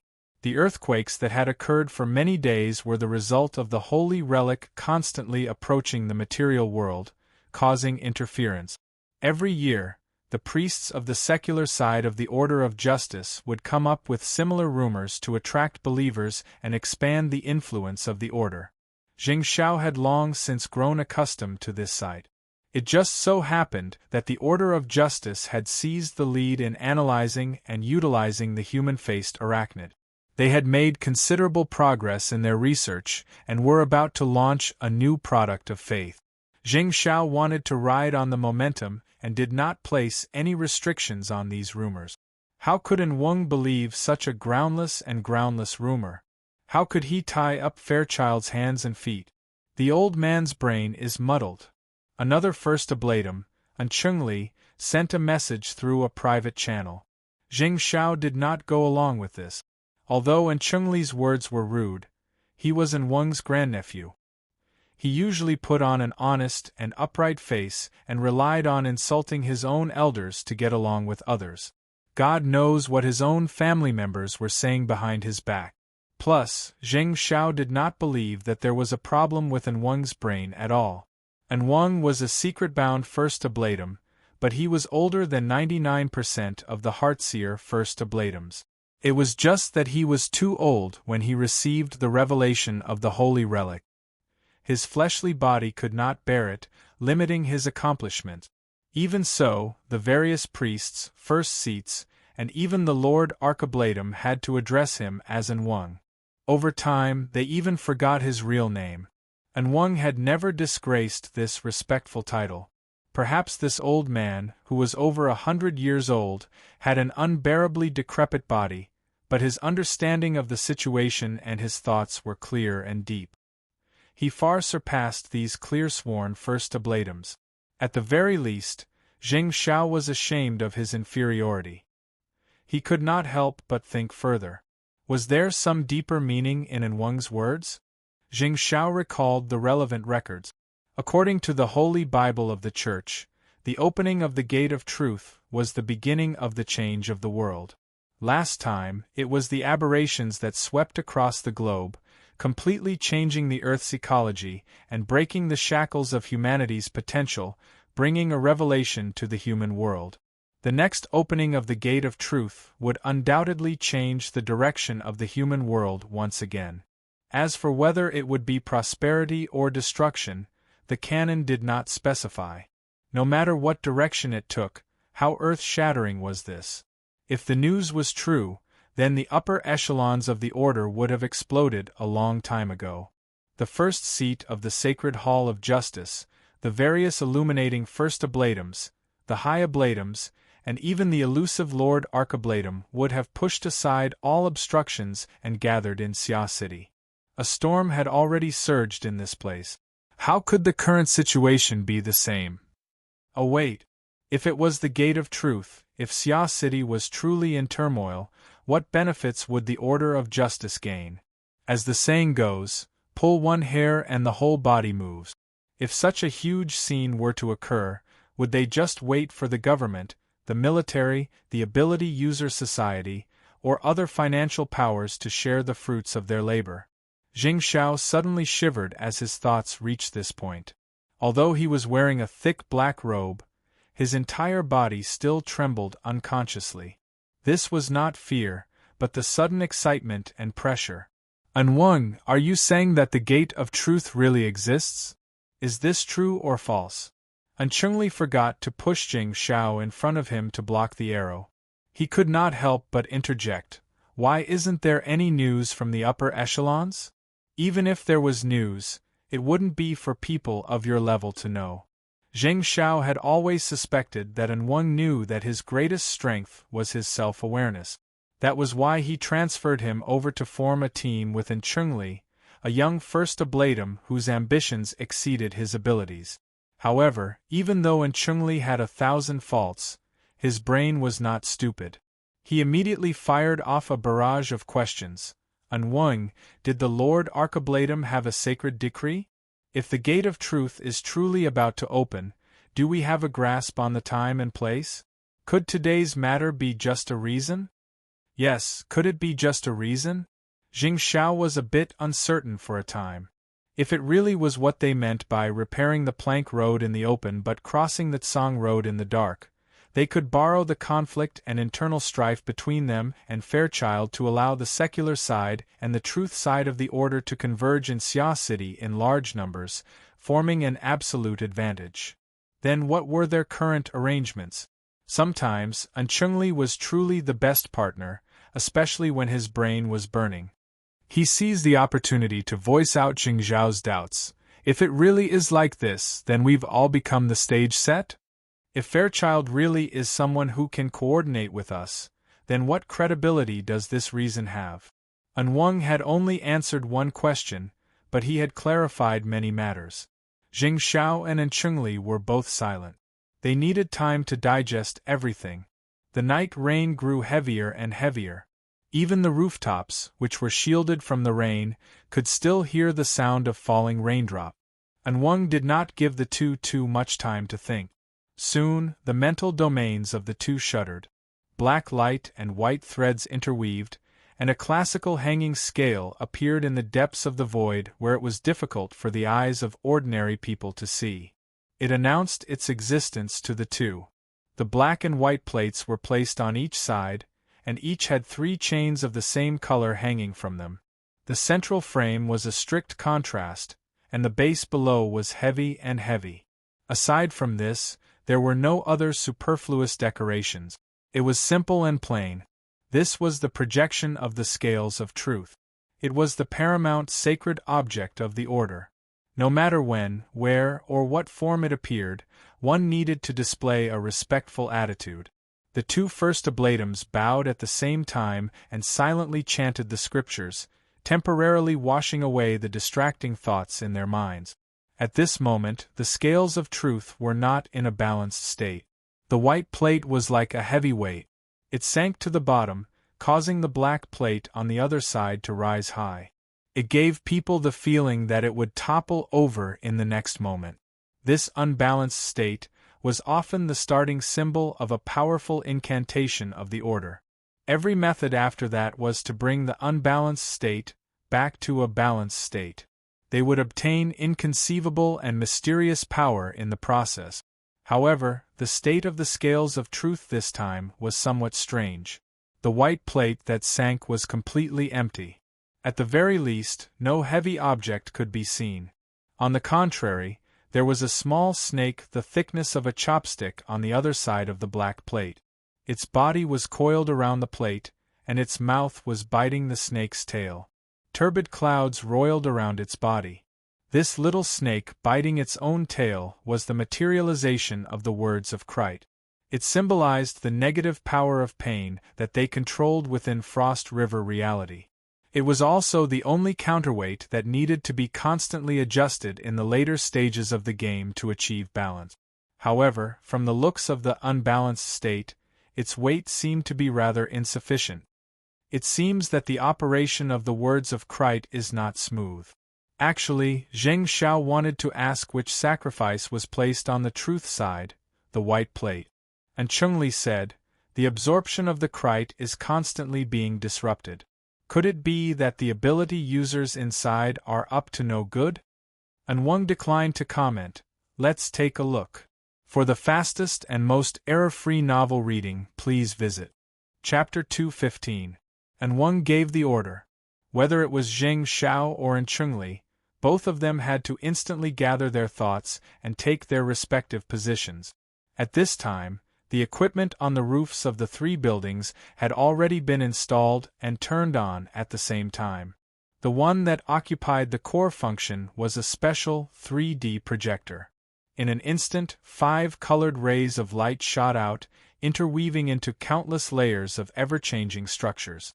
The complex array diagram that would normally take several hours to arrange was presented in the form of a projection. These scattered rays of light had all been specially processed to carry a certain amount of energy. If an ordinary person was exposed to this light, they would have been burned on the spot. However, under the control of the 3 first ablatums, not a single bit of the energy within the rays of light was wasted. They converged into the various basic structures of the array diagram and temporarily fused together with their respective auras.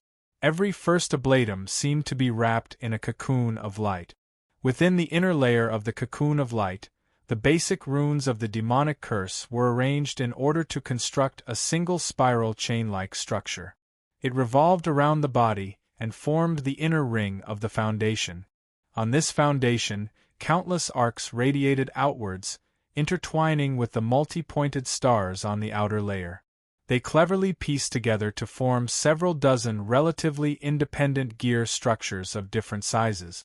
Bit by bit, they were like an enormous machine. It rumbled and hummed as it operated.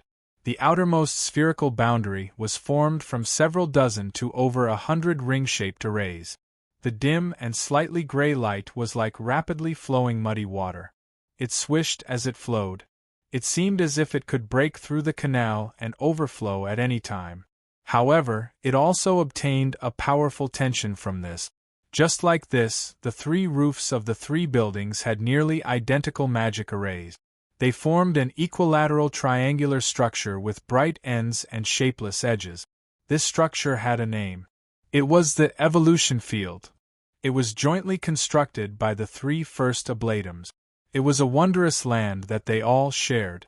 Of course, as the secret-bound first ablatum, Anwang certainly had a higher level of authority.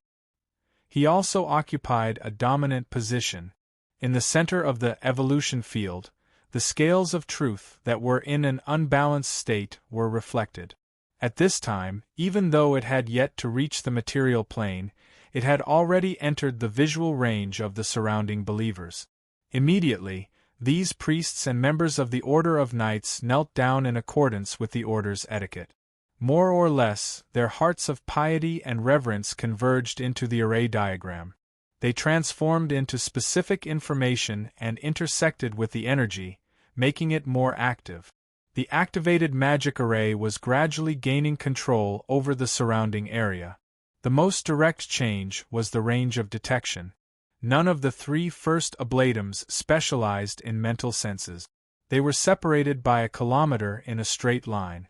If they wanted to understand the current situation of Frost River reality, they would need to use the words of Krite to form a snake nest or use a humanoid weapon like Bays as a fulcrum. But now, within the evolution field that the three of them shared, the information gathered by Frost River reality, no matter how numerous and complex it was and how thousands of strands it was sorted out and gathered within this triangular structure. In the end, it took shape and was projected into the souls of the three first ablatums. The image went from blurry to clear, covering an area of about 100 square meters, showing all the creatures in it. Moreover, under the effect of some special mechanism, the image was automatically focused, placing the most important person in the center and marking it. Although the location of the target wasn't much different. It was a child who appeared to be only 15 or 16 years old. He was dressed casually and looked like a student who came to Frost River reality to play on the weekends. Among the people who were traveling with him, any one of them was a member of society who was a lot older than him. But at this time, the group of people who were cautiously walking around unconsciously surrounded the young man in the center. 8 tall and sturdy special police officers wearing exoskeleton armors held guns and shields. They naturally formed a defensive formation. They looked like they were escorting a high-ranking official. Is that him? Jing Xiao and Chungli were a bit surprised. And Wang still did not speak. The information gathering and analysis of the evolution field did not stop here. Many special symbols and markings from within the order were sprinkled down. Everyone had a share. The parts that needed special attention were clearly marked in an eye-catching manner. The three first ablatums saw that those parts were astonishingly similar. They were exactly the same. They all appeared on everyone's chest. They all had the same form of existence and the same composition. Tetrahedron, inscribed sphere, circumscribed sphere. This is the archetype format. As a qualified clear-sworn first ablatum, Chungli had an understanding of the extraordinary theories of the various powers. Naturally, he would not forget the archetype format theory that was currently the hottest topic in the world. Jing Xiao hesitated for a moment but still made a correction. The archetype format is the standard method of strengthening the fleshly body. The current situation should be the product of the mental interfering with the material plane. Chungli choked and wanted to say more. But at this time, Wang finally clearly transmitted his thoughts. The words of Krite's operation is obstructed. This young man is the direct cause. He is not old, but he already possesses considerable soul power. Moreover, the operation method is cautious. He naturally belongs to the side of order. Not too long ago, he received the blessing of Fairchild's Shield of Truth. Fairchild. Shield of Truth. Jing Xiao and Chungli were fiercely shocked. What relationship does he have with Fairchild? Who cares what relationship he has? And Wang's thoughts were still indifferent. Right now, we only need to know that Fairchild has blessed this young man. This young man's blessing is even more generous. Wherever he goes, the power of chaos and disorder will be restricted. Do you have any information on this young man? Of course, the Order had informants in the Ability User Society. They might not be able to touch upon some deep information, but they could always find basic information that was placed on the surface. It didn't take long for the three first ablatums to get to know this young man all over again. And Wang did not conceal his special attitude toward this young man at all. Luonan is a young man who has just joined the Order. A young man with boundless prospects. A young man without too much background. This is the power of talent. If we had met him a few years ago, we could have brought him into the Order and carefully trained him. Perhaps he could have contended for a holy disciple seed. Jing Zhao's heart stirred. And Cheng-Li had contended for a holy disciple time and time again in the past. He was unsuccessful, so he sadly returned to Xia City and became the clear-sworn first to blade him. He had always brooded over this. An Weng's words. Separated by several hundred meters of the night sky, he could not see An Cheng-Li's expression. But then An Weng issued an order. Cheng-Li. An Weng. The secular side is not the secular world. We set the rules for the secular world. Therefore, when we act, we need to find a reason. We also need to make our attitude clear. An Weng. Jing Xiao could hear an ominous taste in his words. He could not help but want to warn An Weng. However, An Cheng-Li had already been struck to the core by a few words from his granduncle. He was put on the stage. He responded practically without thinking, An Weng, please instruct me. We need to make it clear to the world that the order is different from the scattered ability user society. We are also different from those politicians who believe in trickery. We have our principles. We absolutely will not compromise. Those who rashly interfere with the order's internal affairs must pay the price. Right now, you are the judge. Make your verdict. For the fastest and most error-free novel reading, please visit Chapter 216. Ever since Luo Nan walked out of the room, he did not feel too good. After rendezvousing with Bai Xinyan, the route they were currently taking was precisely the area that the Order of Justice's firepower had recently passed through. As he walked through the empty amusement park, everything he saw was a mess. The ground was littered with helmets and equipment thrown down by the panic-stricken tourists. Occasionally, they would come across corpses that had been destroyed by the kinetic energy of the enormous bullet. The automatic sprinkler equipment above their heads had already been turned on. It was raining inside the amusement park. After the flesh and blood had been smeared on the ground, faint red blood flowed beneath their feet. This scene was hard to imagine for the people who had been stuck in the room. At the very least, Luo Nan never imagined that he would see Frost River reality like this. At this time, he had to constantly repeat those meaningless words. Yes, don't worry. I'm fine. I'm really fine. I'm with the special police. I'm very safe. Don't worry. The person talking to him was none other than Mo Chiu, whose legs had already turned to jelly. When Luo Nan led the special police back into Frost River reality, Mo Chiu did not stop them. He was considering that Luo Nan was acquainted with the police officer. If Luo Nan could establish a good relationship with Luo Nan, it would be easier to plead for leniency for Mo Peng and the others, who knew that a dozen or so minutes after entering the amusement park, news of a terrorist attack and the special police being knocked down would spread. Then came the sound of gunshot. All of Frost River reality was in an uproar. Mo Chiu and the others were brought to the periphery by the chaotic flow of people. They wanted to contact Luo Nan, but no one picked up their calls. Mo Chiu was so shocked that his soul left his body. Then he considered that if he were to continuously call Luo Nan under special circumstances, it might bring trouble to Luo Nan. He was in a dilemma, tormented to the point of insanity. Finally, Luo Nan noticed the missed call on his wristband while he was moving from the room. He dialed it, and Mo Chiu's burning chest finally cooled down. Once a person's pressure was released, it was inevitable that they would chatter endlessly. Luo Nan patiently chatted with Mo Chiu for a few rounds. From this, he gained some understanding of the situation outside. After the so-called terrorist attack, the police set up a blockade around Frost River reality and evacuated the surrounding citizens. Everyone believed that the police would quickly rush into Frost River reality to control the situation. But who would have thought that after gathering hundreds of people, the police were still hesitating at the periphery? They only sent some combat robots and unmanned aerial vehicles to enter.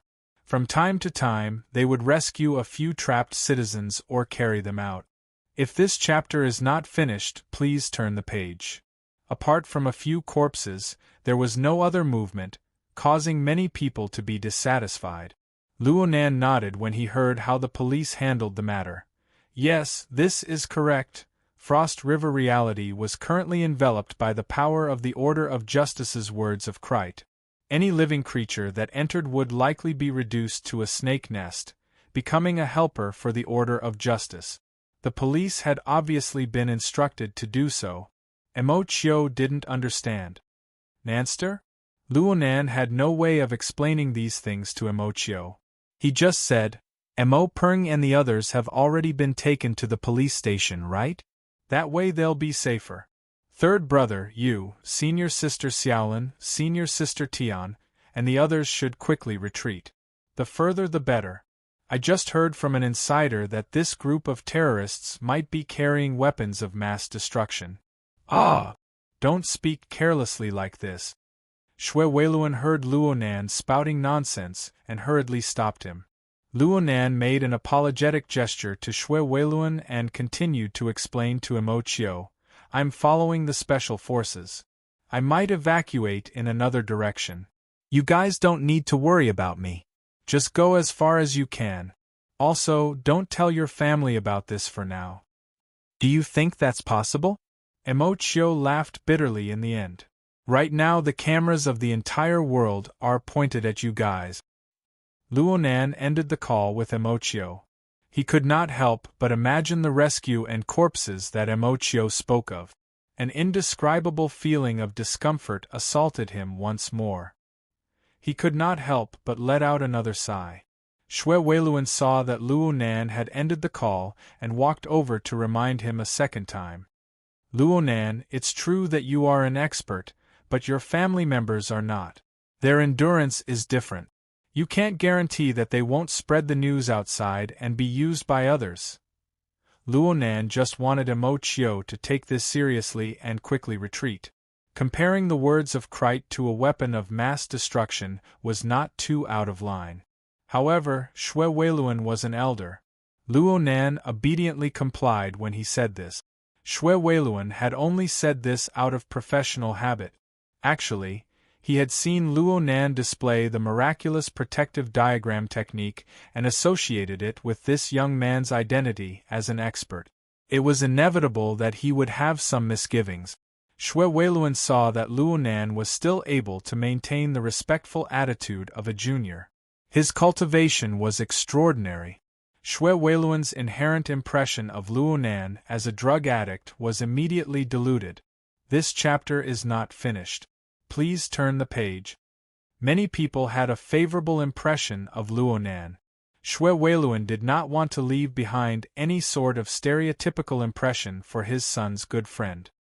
He just so happened to have some unresolved doubts, so he resolved them all at once. He reached out with his hand and drew 2 strokes on the half-covered, incorporeal diagram on his chest. Visible light waves rippled in the air. The diagram slightly warped and deformed before returning to normal. This diagram can defend against mental attacks, right? How long can it last? What's it called again? Format pyramid. Just call it that, uncle. Luonan laughed.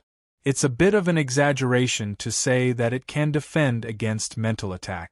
It can only be said that it can avoid interference on the mental plane. If we encounter a direct attack, there will be a buffer to allow us time to react. Luonan looked at the chests of the group of people around him as he spoke. They were all supported by his format pyramid. Luonan felt a bit more at ease in his heart. His voice became a lot clearer. As for how long it can last, as long as I stand here, there won't be any problems. Student Luonan, are you sure that you are fine? Someone spoke before Luonan's words fell to the ground. The emphasis fell on the second U, implying something. The speaker was none other than Bai Xinyan. This medical doctor had been looking at her wristband with her head lowered the entire time ever since the group of people had followed their retreat route. It seemed that she was looking up information. She turned a blind eye to everything around her. Now that she had opened her mouth with great difficulty, it seemed like she was undermining Luonan. Ms. Bai. Luonan suddenly became speechless halfway through his words. This was because Bai Xinyan had moved a bit closer at this time. She extended her arm, half pressing and half hugging him. She wrapped her arm around his shoulder and walked forward just like that. Her posture was ambiguous, drawing the sidelong glances of many people to the side. Luonan clearly knew that Bai Xinyan didn't mean it that way. But when Bai Xinyan's arm wrapped around him, their bodies pressed together, and he felt the indescribable softness on his shoulder. His body unconsciously stiffened. Light touch is qualified. And then Bai Xinyan not only wrapped her arm around his shoulder, she even used her other hand to lightly pull his neck. She looked at the back of his ear and the side of his neck. The warmth of her fingertips seeped into Luonan's skin, and the throbbing of Luonan's blood vessels and nerves were fed back to her by her fingertips. There's only one update today. The next update is tomorrow morning at around 8 o'clock. Last month, I lost my moral standing. I suffered the wrath of heaven during the holidays. I'm working overtime and I'm stuck. Fat woman has a problem at work. It's a complete mess. I don't dare to say anything. I need to find my rhythm first. Chapter 217. Hey, are you going to take another bite next? Zhang Yingying couldn't help but shout. Bai Xinyan and Luonan were doing shady deals through Cat Eye's shared perspective. The members of the society in the encrypted channel could all see it clearly. In the end, Luonan was thin-skinned. He instinctively wanted to struggle when he heard this, but Bai Xinyan's finger on his neck suddenly felt warm and then cold. The speed of the change was so fast that Luonan might not have been able to tell if it wasn't for his training in the Frost River waterway and his sensitivity to heat and cold sensors. It was because he was able to tell clearly that the two completely opposite stimuli made him shiver uncontrollably. At this moment, the other hand that landed on his shoulder blade also began to exert force. It was fine at first. It was just a simple pressure. But later, even with the support of the Shield of Truth, Luonan felt his muscles, bones, and skin move under Bai Xinyan's fingertip. The pain assaulted him, and he couldn't help but frown. Ms. Bai. Hey! Luonan nearly jumped up in the next moment because Bai Xinyan's finger, which had been on his neck, suddenly slid down along his collar to touch his chest. Wow! A wave of exclamations filled the encrypted channel. The vigilant special police officers couldn't help but look over. Even though Bai Xinyan was a great beauty who could make one's heart beat faster, Luonan couldn't stand this routine. His right shoulder was pressed down and his arm was powerless. He could only raise his left hand and firmly press down on Bai Xinyan's slender hand that had slid down to his chest through his clothes. But when he raised his arm and bent his elbow, the tip of his elbow collided with Bai Xinyan's body behind him. It seemed to have collided in the wrong place. Luonan's body froze again. And at this time, Bai Xinyan's laughing voice rang in his ear. Pressure, pain, and temperature are all fine. Nothing abnormal can be seen in your body. Your movements were automatic and your sense of balance was very accurate. Not bad. As she spoke, Bai Xinyan pulled away from him as if nothing had happened. It was as if nothing had happened. Only now did Luonan realize that Bai Xinyan was doing a functional test on him. But what did she mean by doing this all of a sudden? I just looked up some information. Targets that receive the support of the Shield of Truth will have a substantial increase in defensive power. But if they endure it for a long time, they will often have problems afterward. This chapter is not complete. Please continue. Dislocation of muscles and bones, nerve damage, and other symptoms. Research believes that the power of the Shield of Truth, while supporting the structure of the human body, also creates distortions. Or perhaps it numbs the senses of the person receiving the blessing, making it impossible for them to accurately grasp the limits of the body. But from what I can see so far, Student Luonan, you haven't shown any of these symptoms. Is Child's iron fist of love more exquisite? The encrypted channel was filled with sounds of sudden realization, but how many of them could really listen to this explanation? Luonan recovered from his awkwardness, but he could not help but admire Bai Xinyan's judgment. It seemed to match the reality of the situation completely. The only thing she had overlooked was the effect Luo Nan himself had played in this blessing. Back when Fairchild punched Luo Nan, he injected the power of the mental and the material into Luo Nan's body, covering his entire body.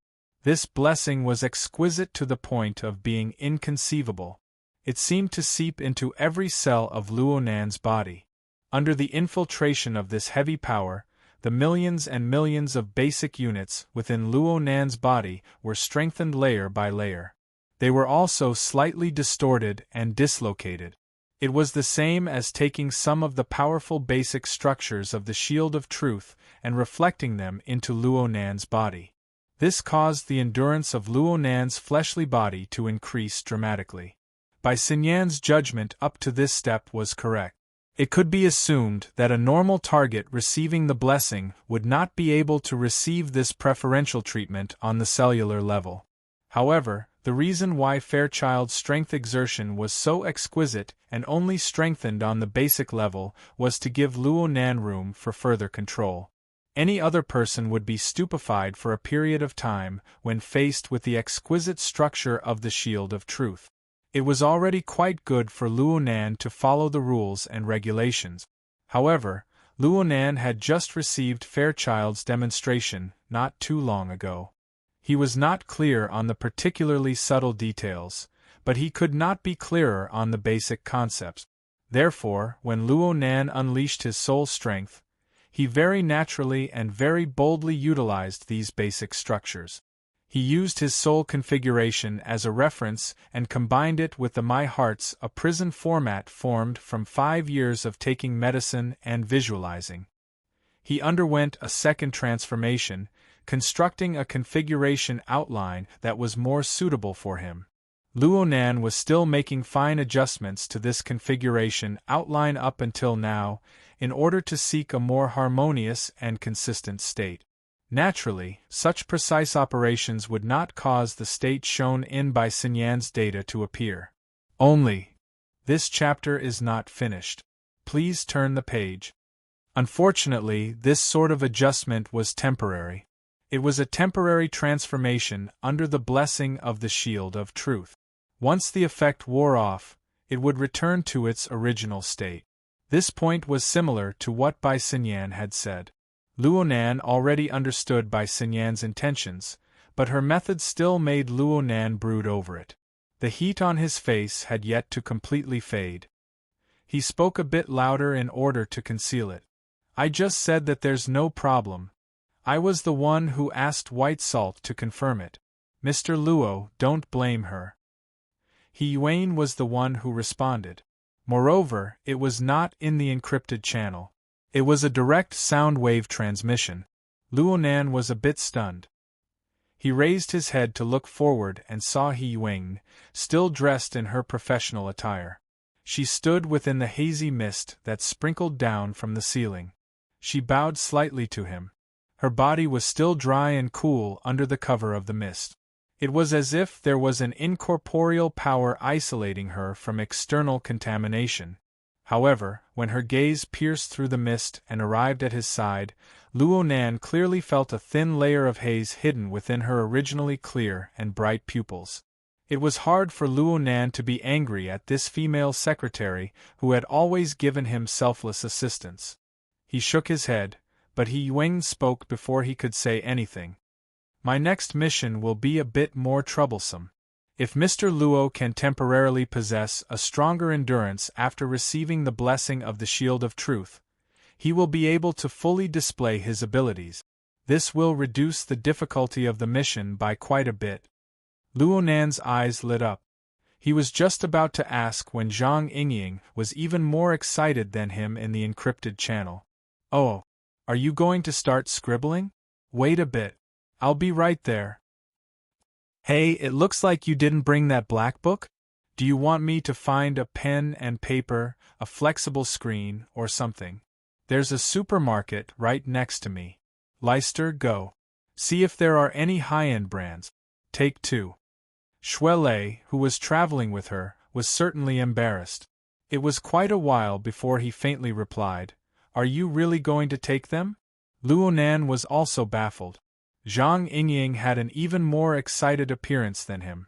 What the hell was going on? However, He Yuan rejected Zhang Yingying's conjecture.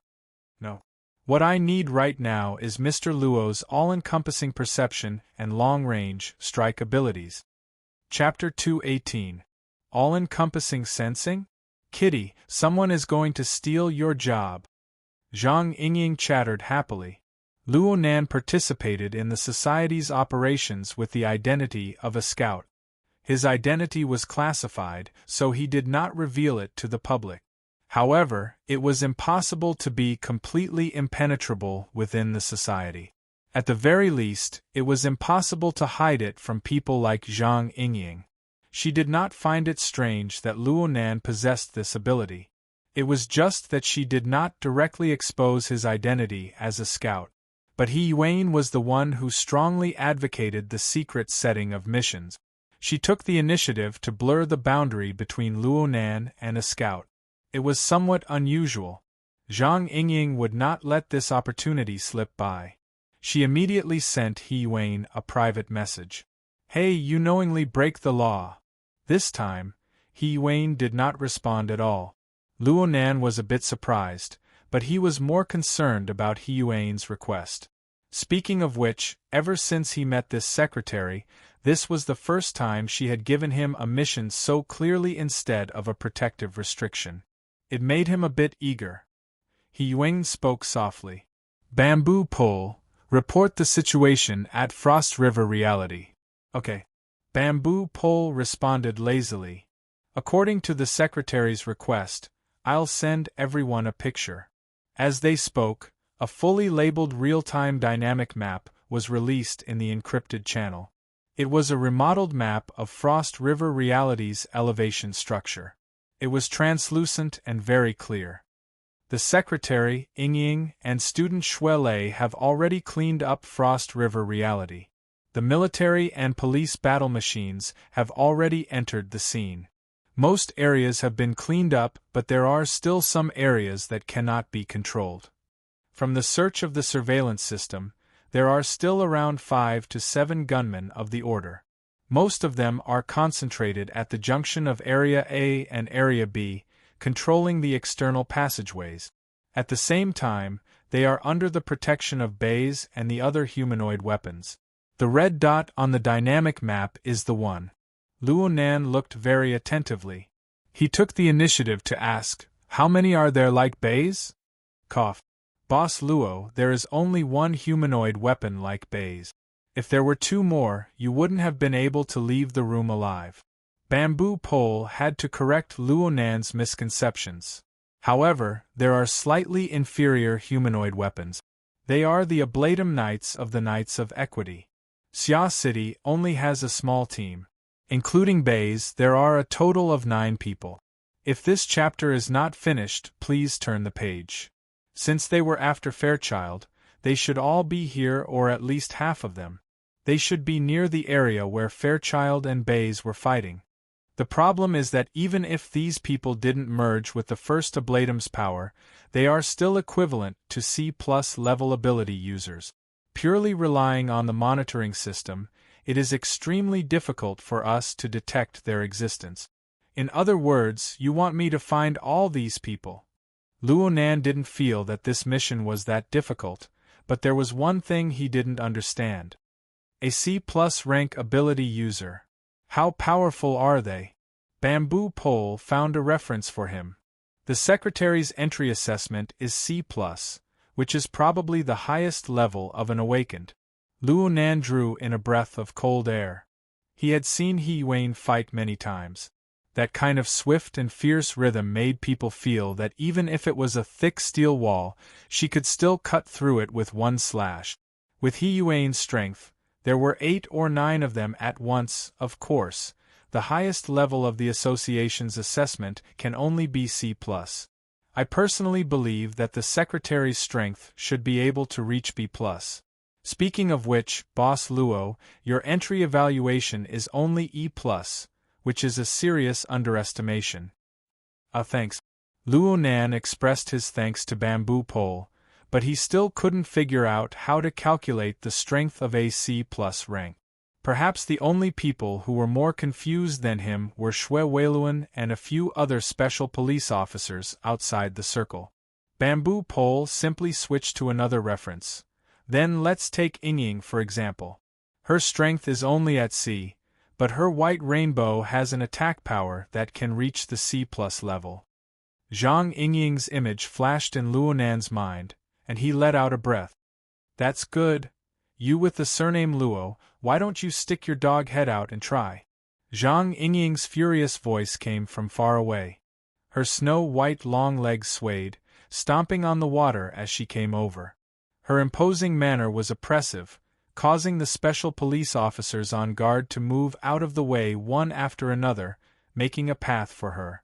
Luonan went, Only then did he realize that his mouth had been a bit too fast. Though his impression of Zhang Yingying had always been complicated, she had given him a secret warning tonight. She had asked for pen and paper, and her attitude was extremely good. Those few words really weren't quite appropriate. Dad, are you all right? Xue Lei, who was following closely behind Zhang Yingying, was extremely excited to see his dad. He rushed forward, but in the blink of an eye, an armored fist smashed into his head. This chapter isn't finished. Please turn the page. His body immediately became shorter by half a length. Seeing his friend end up like this, Luonan was really worried that his head would be imitated by Zhang Yingying's white rainbow pierces the sun. He hurriedly raised his hand in apology. I'm sorry. Oh Yingying, your white rainbow feels a lot sharper. Zhang Yingying sneered. It's too late to kiss ass now. Luonan spread his hands, feeling a bit helpless. The heavens took pity on him. He really was speaking the truth. When he looked over just now, he discovered that Zhang Yingying's cloud ribbons, which flowed endlessly on her body, had never been so clear and transparent since he met her. It was as if there really was a stream of flowing water winding around her body, reflecting a cold light. Because of this change, he nearly spilled the beans just now, exposing the fact that he could look directly at the white rainbow. He was able to guess that Zhang Yingying should have made a breakthrough in her abilities in the past week. That was why such an obvious change had appeared. She had just made some progress, but she was denied by a single sentence from him. Anyone would be anxious. Luckily, Xue Lei couldn't stand his father's lecture at this time. He came over with a face full of dirt and grime to take refuge, indirectly covering for Luonan. He came up and gave Luonan a heavy hug. Nanster, thank you so much. I just heard my dad say that it's all thanks to you being there. Actually, Uncle has always been taking care of me. Luonan's attitude was naturally different towards this friend of the same age, who got along well with him. He had experienced life and death together. He patted Xue Lei's thick shoulders and sighed. Uncle was right. Leister, you really shouldn't have charged in. How's senior sister Xiaolin? She's not from the same world. Xue Lei took 2 steps back after the hug, revealing a depressed expression.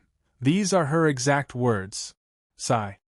Xue Lei still wanted to say something, but he turned his head to look at the surrounding environment and the various people. In the end, he could only smile bitterly. No matter how he tried to argue, it all seemed pale and powerless in the face of ironclad proof. At this time, Bamboo Pole coughed a few times in the encrypted channel, asking for attention. Everyone, the small talk and such is enough. I haven't finished talking about the situation here. Red Fox, who was next to Bamboo Pole, came back to his senses at this time. Hey, what are you saying all this for? Do you really want to fight the secular side? Go through fire and water with Fairchild? Don't you see that there are plenty of routes to retreat from? Haven't you guys stayed long enough in that damned place? Chapter 219. The Red Fox fired off a barrage of questions. Bamboo Pole, who was beside him as the speaker, calmly explained to him, Well, it's not that we're helping Child. You see, there are currently nearly 100 innocent citizens trapped in Frost River reality. All of them are in Area A of the first level, and they are divided into nearly 20 gathering points. Each gathering point has anywhere from 2 to 7 people. Luo Nan was listening attentively when Zhang Yingying unforgivingly came over. Bai Xinyan, who was next to Luo Nan, held Zhang Yingying's shoulder to no avail. "Hey, you said that you feel sharper. Is that true?" "Really?" Luo Nan's reply was resolute and decisive. "Empty words? Who would believe you? Here, draw me another portrait." "Huh." Luo Nan wasn't able to react for a time. Zhang Yingying had already stuffed a thin leather notebook into his hand. She stabbed a pencil into his hand in passing. She was very considerate and sharpened it, but it nearly pierced his palm. In this kind of amusement park, it was really difficult to find something like a paper notebook. What Zhang Yingying gave him should be some kind of game accessory. The outer and inner layers were all gaudy. Luo Nan was a bit speechless for a time. His sketchy style was actually able to garner fans? Moreover, it was a strange woman like Zhang Yingying. Bai Xinyan was also curious. "Do you like his paintings?" Zhang Yingying was all smiles. Her anger could no longer be seen. Shamans can go back in time and foresee things. They can see things that others haven't seen. The boss said that my current perception of the white rainbow is too subjective and requires multiple references. His painting is simple and straightforward, and it saves me the most effort. Luo Nan could only laugh bitterly at this reason. He casually flipped open the book, but then he raised his head to look at the ceiling. Mist was sprinkling down from there. The mist had long since soaked Luo Nan's hair. Now that the mist had sprinkled onto the book, a patch soon split open. Zhang Yingying rolled her eyes and didn't make things difficult for him. "After this, you have to give it to me tomorrow. Do you have mine?" Bai Xinyan joined in the fun. From beginning to end, Luo Nan still held a bit of vigilance against this person. He could only lower his head and smile, putting on an introverted and shy appearance. However, his attention was quickly drawn to Bamboo Pole's explanation. "The existence of nearly 100 citizens is a headache. Currently, the Knights of Equity have no plans to capture any hostages. However, they are not prepared to let anyone out either.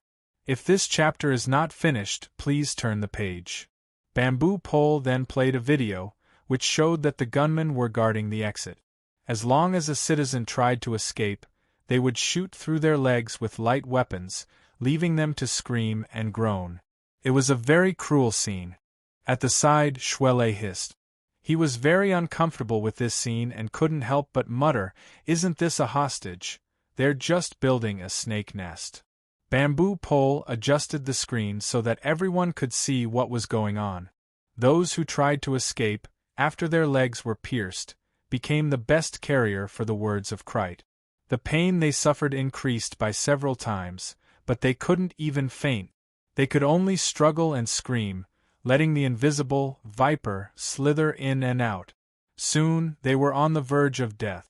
The screams and struggles were also releasing a huge amount of negative psychic waves, affecting the trapped people who were not injured but were dominated by fear and panic, causing them to spread to the snake nest. The more densely packed the snake nests are, the more the Order of Justice's first ablatum can display their abilities to the fullest. The distance restrictions they face are also smaller. According to past intelligence, if you want a humanoid weapon like Bay's to operate at full power, 3 snake nests around him is the standard. If you want to add other ablatum knights, it would at least double the number.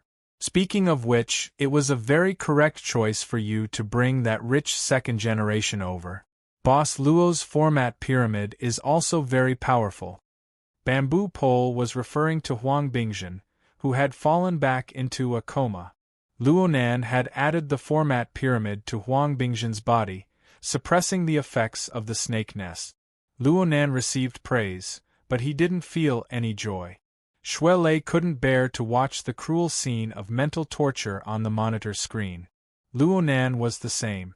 Plus, this sort of scene triggered the bad feeling he had before. It made him feel uncomfortable from the inside out. Red Fox ridiculed at this time, So the play has changed. It has changed to a world-shaking rescue?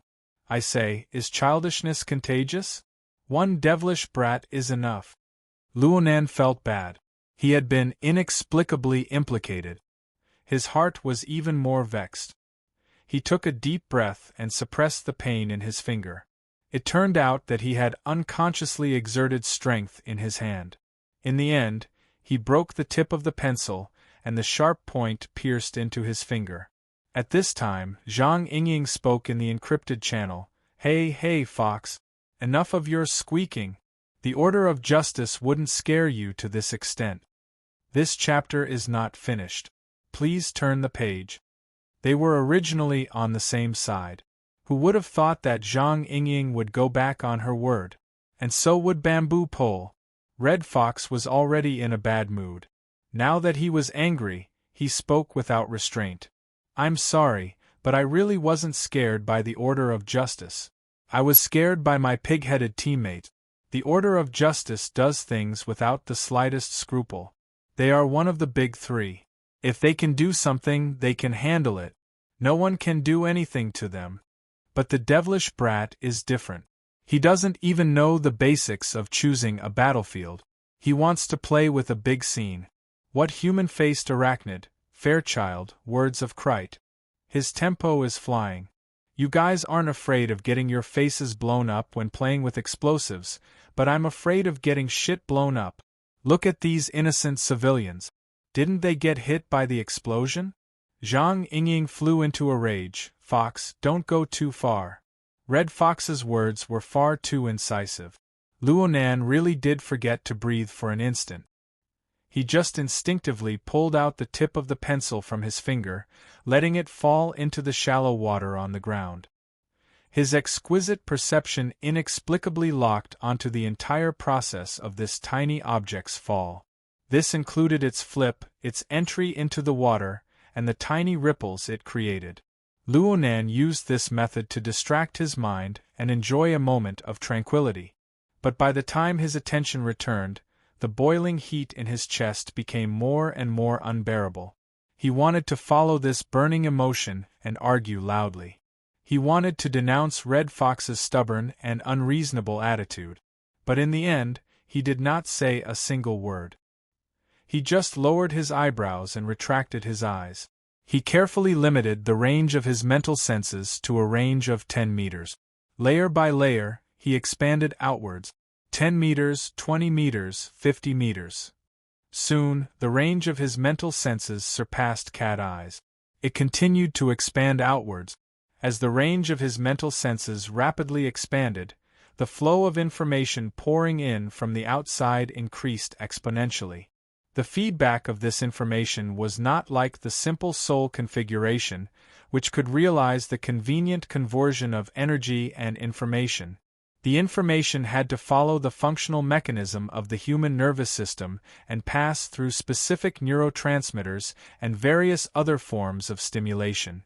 The information had to be transmitted in an orderly manner, advancing layer by layer. Only then could the information finally fuse into the center of the brain and form a complete picture of all-encompassing perception. During this process, the structure of the human body would inevitably undergo an absolute test.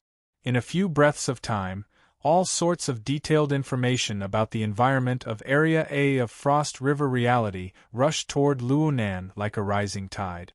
There was a loud rumble. Chapter 220. At this moment, it was as if Luonan had been struck by an enormous wave. His ears rang in an instant, his eyes were dazzled, and even his skin was a bit numb.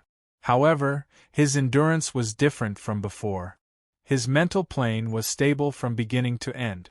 As the subsequent impact of the flow of information ebbed, the stimuli of light, color, sound, and even hot, cold, and painful sensations were sorted out. The external scene gradually grew clearer and brighter. In the next few seconds, Luonan finally had the spare energy to take a deep breath. He divided a strand of his mind and compared it to the structural diagram of Frost River reality given by Bamboo Pole. He sorted out the location of his own sensing area. It was not easy to do this amidst the chaotic flow of information. In his days, he heard Schwelle curse, "What kind of person is this?" And he also heard Red Fox's sneer in the encrypted channel. "I'm going too far? Secretary, you dare to pat your chest and say that you didn't have the intention to wipe your boss's face, and but in such a hilarious rescue mission?" Luo Nan did not raise his eyelids. He did not care whether or not He Yuan would respond or not. He just focused on sorting out the sensing information according to his established train of thought. Red Fox's voice completely faded away when Luo Nan's mental plane was touched in many places. The corresponding information refreshed in succession. He immediately used the private chat function of the encrypted channel to send a message to Bamboo Pole, who was in charge of intelligence work. There was no immediate response. A full 5 seconds passed before Bamboo Pole replied with a sluggish emoticon. Luo Nan let out a long breath after doing this. He suddenly felt pain on his back. It was Zhang Yingying slapping him on the back. She shouted, "Get your spirits up!" Then she cursed back at Fox. "According to your logic, you're blabbering here to clean up the mess of the order of justice? So it turns out that the people they sent, the reserved area, and the guns were all forced by Luo Nan? Hee, these words sound quite familiar to me. Back then, you ran out of Hu City like a stray dog. You seemed to be wearing this hat. Back then, you didn't even dare to fart.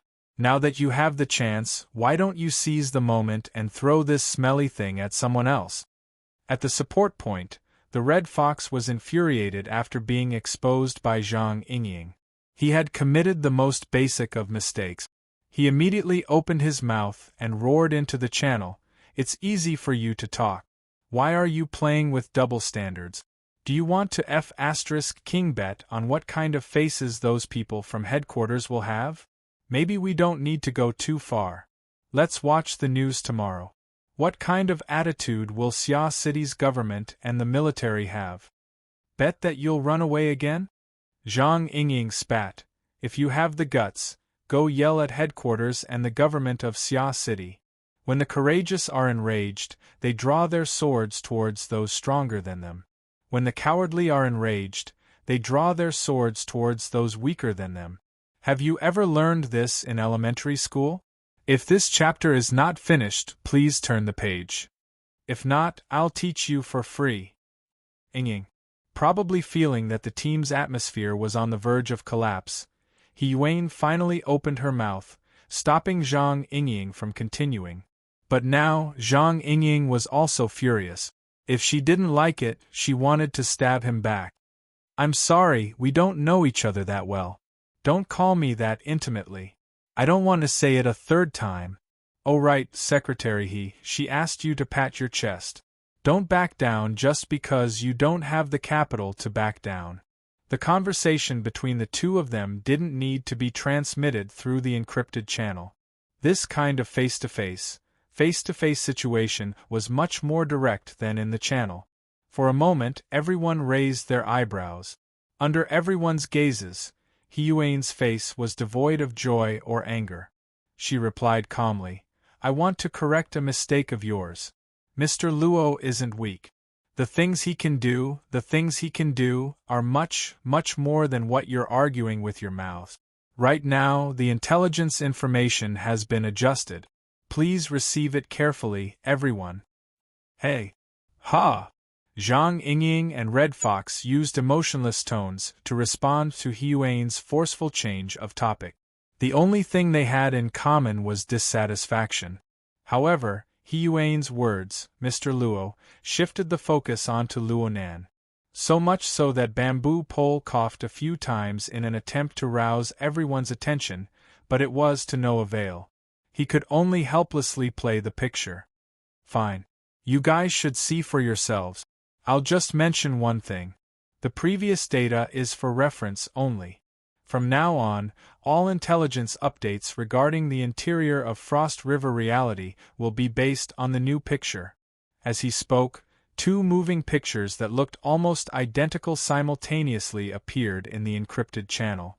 One was labeled old and the other was labeled new. The two pictures were similarly concise and clear. The distribution of the red dots representing the enemy and the green dots representing the trapped citizens looked roughly similar. However, upon closer inspection, one would discover that the number of red and green dots in the old and new pictures did not match. The new picture had at least 10% more dot. This was the scale of over a dozen people.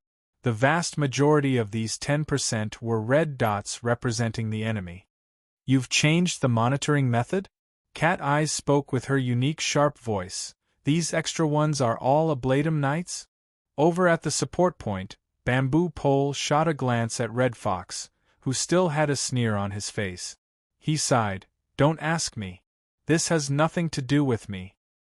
His words were unclear, but it was this vague response. "This chapter has yet to end. Please turn the page." This was tantamount to giving the others the clearest direction. After all, Wayne had long since mentioned the matter of the all-encompassing perception.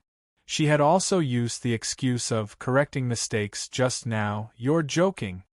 Red Fox wanted to maintain his cold and cynical attitude, but Bamboo Pole just spread his hands. Cat Eyes did not make a sound. She seemed to have sunk into deep thought. The sneer on Red Fox's face stiffened bit by bit. Then he seemed to have sobered up a bit. A twitching struggle appeared on his face. But before he could open his mouth again, Zhang Yingying let out an "aha" from over at Frost River Reality. She grinned and gave Luonan a heavy slap on the back. "Well done. A man of action triumphs over a cannon of words. A certain person's thousands of crooked words can't compare to doing a single thing in a down-to-earth manner. But you really are stealing Kitty's rice bowl, hey?" Zhang Yingying felt that she had spoken indiscreetly when she said these words. She hastily shut her mouth. Cat Eyes, who was by Luonan's side, woke up from her deep contemplation. She turned her head slightly, and the radiance between the slits of her eyes was like a blade that had just been tempered with fire. It cut across Luonan's face. Even though Cat Eyes had long since regarded this fellow as a hidden boss, the ability that Luonan displayed in the domain she was most proficient in at this moment was an intense stimulation to her heart. All-encompassing suppression? This wasn't even the slightest bit funny. Cat Eyes stared fixedly at Luonan, attempting to see through Luonan's essence. But it was just like her previous experience of failure. She did not gain anything substantial. In the end, she could only resort to words. "Let's not talk about anything else. This place. Are you sure there's someone here? How did you do it?" Cat Eyes was pointing at a certain location on the periphery of Area A's arena plate. A certain red dot was marked extremely clearly on the new map. But there was no trace of it on the old map. This area was at the edge of Cat Eyes' long-range perception range. She should have been able to sense it, but in reality, she was unable to sense the existence of the other party. Red Fox suddenly had a point to vent his anger. He was unable to care too much. He chased after the end of Cat Eyes' words and spoke in a hoarse voice. "Kitty is right. Are you sure there's someone here? Can you guarantee that it's accurate and not just a random?" "You shut up! Did you spit out your brain from your cannon of words?" Cat Eyes and Zhang Yingying spoke at nearly the same time. The length of their words were different and their emotions were different. However, they made Red Fox choke on the spot. From Red Fox's perspective, at this very moment, be it Frost River Reality, the support point, or the virtual encrypted channel, all of them had sunk into a suffocating silence. Chapter 221. After venting her anger, Cat Eyes returned to silence. She seemed to be at a loss as to which side she should stand on.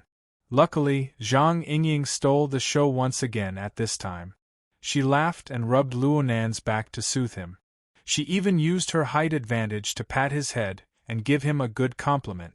Luonan slapped her away in a bad mood. Zhang Yingying was not angry. On the contrary, she was very excited. She was the one who recommended Luonan into the society. Any of Luonan's achievements added luster to her face. At least she believed so. She didn't doubt the correctness of Luo Nan's answer. It had nothing to do with his ability. It just stemmed from her trust in this young and inexperienced high school student's personality. Hey, let's get to the bottom of this. Tell me, why didn't Kitten see it, but you did? Luo Nan thought for a bit and finally spoke. There's a corpse over there. Zhang Yingying was a little stunned. She wasn't the only one. There were very few people around who understood what was going on. Zhang Yingying tried her best to understand and tried to answer. You are saying that the Ablatum Knight over there disguised himself as a corpse, so Bamboo Pole and Kitten escaped? Luo Nan nodded. This is too. Zhang Yingying was simply speechless. Though Luo Nan was able to see a corpse 50 meters away in such a complicated environment was already quite amazing. What kind of lousy reason was this? Could this be the legendary 1,000 gold formula of the Jianghu? She had no intention of refuting Luo Nan, but she could not help but seek confirmation from Cat Eyes. Is this the case? Hello, Kitty? Cat Eyes only reacted when she heard the second voice. She forced herself to reply, there is indeed a corpse there. She was in low spirits and no longer doubted him. Through the encrypted channel, Bamboo Pole sent over a video feed of the surveillance system. Indeed, there was a corpse there. It was quite fat, and it was a common overweight person in the city. It looked like it had been hit by a bullet. It was lying on the ground, motionless, and there was a large pool of blood under its body. Judging from the amount of blood loss, the chances of survival were slim. Anyone who saw the video couldn't help but be speechless. No matter how he looked at it, it was still a corpse. There were no signs that it was an Ablatum Knight in disguise. Heh! If this chapter is not finished, please turn the page. In the encrypted channel, the Red Fox's hoarse and trembling laughter rang out. You say that this fatty is an Ablatum Knight? Excellent. Those who have seen the information on the Order of Justice, raise your hands. Which of the 9 Ablatum Knights of Xia City has such an appearance? For a moment, no one responded. The Red Fox's voice suddenly became louder. Or does Boss Luo believe that we should never let our guard down against any humanoid object? Then, according to your logic, all the corpses in Frost River reality have the possibility of being Ablatum Knights. Who will verify this? Just based on those spots of light? What a joke. Towards the end, the Red Fox's throat was already torn. He had always believed that his words and actions were not wrong. Now, he was even more certain of this. The reason why Luo Nan encountered such an awkward situation was ultimately due to the holy mothers surrounding the immature Luo Nan. There was no objectivity to speak of in their protective attitude. More than once, he had the urge to turn around and leave this goddamn operation team so that he wouldn't be labeled as a coward. However, from Hu City to Xia City, he had accumulated many years of viciousness and depression. It was not so easy to vent it. With this anger, even if his head was broken and he bled, he would still argue this matter clearly. Bamboo Pole looked at Red Fox's expression and felt bad for him. He wanted to mediate the situation, so he reached out a hand and pressed down on Red Fox's shoulder. Fox, listen to me. Including you. Red Fox forcefully pushed Bamboo Pole's hand away. His bloodshot eyes glared fiercely at Bamboo Pole. Is your brain full of shit? You let a little kid say whatever he wants to say? You don't care about right or wrong at all. You just applaud a post-processing GIF? Bamboo Pole sighed again and spread his hands. Fox, you need to calm down and think. Cold my ass. Red Fox gave Bamboo Pole a thumbs up, pointing downwards.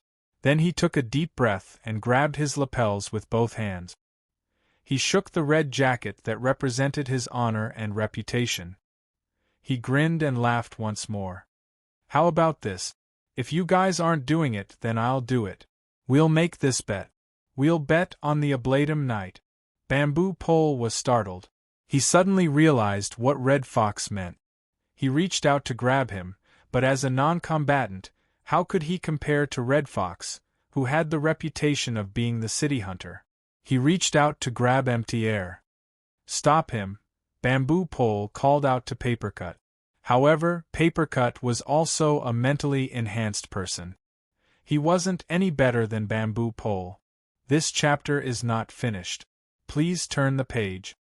Red Fox's figure flashed a few times and he left the shopping center that served as the meeting point. He blended into the bustling streets, surging stream of people. By the time Bamboo Pole and Papercut rushed out, their line of sight had already been blurred by the curtain of rain. How could they see Red Fox's shadow?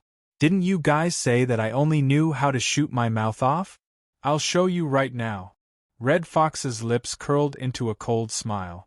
He walked toward the most chaotic area of the city center tonight with large strides. Red Fox, don't do meaningless things. You can't be reasonable, so you want to throw a tantrum? 2 messages consecutively appeared in the encrypted channel. The first was He Yuan's words and the second was naturally Zhang Yingying's. These 2 words were spoken at nearly the same time. Immediately, He Yuan's unprecedentedly stern gaze pierced over. Even with Zhang Yingying's usual lively temperament, she instantly choked. Just as Zhang Yingying was about to counterattack, Bai Xinyan moved closer to her ear and said, "Hey, you can't force people to extremes." Zhang Yingying opened her mouth but no sound came out. She had been reminded by Bai Xinyan. She discovered that Red Fox's state wasn't too normal. It was to the extent that he seemed to be smashing a broken jar. Was this necessary? At this moment, Red Fox's hoarse voice entered the encrypted channel. Then explain it clearly, Miss Secretary. Explain it clearly to me. What is the meaning?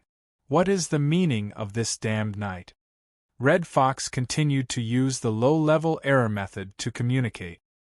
He simply didn't care about the strange gazes cast by the people around him. After he cursed loudly, he laughed at himself in a hoarse voice. Since there is no meaning, it doesn't matter what I do. As his voice fell, his footsteps sped up a bit. The support point was actually closer to Frost River reality than the Yulon Hotel. He secretly exerted strength in his legs. As he spoke, he saw the triangular flying ship surrounded by spotlights and police lights in the distance. In front of him was a stream of people retreating from Frost River reality. Their footsteps were either fast or slow. Their expressions alternated between fear, panic, excitement, and curiosity. Red Fox did not dodge or evade. He charged into the stream of people. His hands were in his pockets. He used the most relaxed method to advance against the flow of people. His arms and shoulders brushed against each other several times, but they did not affect him in the slightest. It was a very familiar feeling. These ignorant faces were no different from those in Hu City. Chapter 222.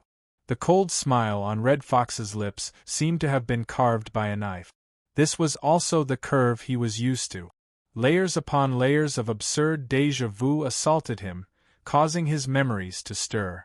It seemed as though a long time ago, it was also a city like this, a night like this, a stream of people like this, and himself like this. However, there was no triangular spaceship in front of him. There was only a target that was desperately hiding his aura and fleeing in panic. Oh, I remember now. What a perfect operation. A group of friends and colleagues who were as outstanding as him had used 10 days and nights to lay out the plan. They had executed every step perfectly and he, the urban hunter, had delivered the final blow. In the most bustling city area, not a single innocent citizen had been harmed. He had calmly killed the target, the so-called fanatic who had tortured and murdered women and children as sacrifices to the evil god in the name of preaching. Filthy blood had splashed onto his jacket, but it was like a wantonly spilling of champagne. At that moment all the participants had cheered excitedly. Most of them were young people who had just passed the society's entrance assessment. There were very few awakened ones among them. However, they had used a strict plan and a high level of execution to grind down the target's capital layer by layer. They had created various favorable situations and finally, they had perfectly killed the fanatic with B-rank strength. And then? What happened next? The church had unscrupulously wreaked havoc in Huqing. The list of participants had been leaked, and they had singled out names to kill. In a few short days, more than half of the young people who had participated in the operation had died. What had the society done during this period of time? The headquarters had given them an evaluation and reprimand that they had acted without regard for the consequences. The branch had given them a safe haven ticket that was equivalent to an expulsion order. Their former comrades and good friends had gone on a closed-door training trip. Those who had luckily survived had run out of Huqing like dogs. They had hidden in the wilderness and scattered in all directions. Now that they had contacted him, there was a 90% chance that they would not respond. They did not know where they were and whether they were alive or dead. This was the F***king ending. The stream of people parted in front of Red Fox. Countless blurry faces that seemed familiar flowed past his shoulders. His mood had inexplicably entered a wondrous state of tranquility. He could even crack a joke. Distance to the target is 856 meters. Estimated time of arrival is 90 seconds.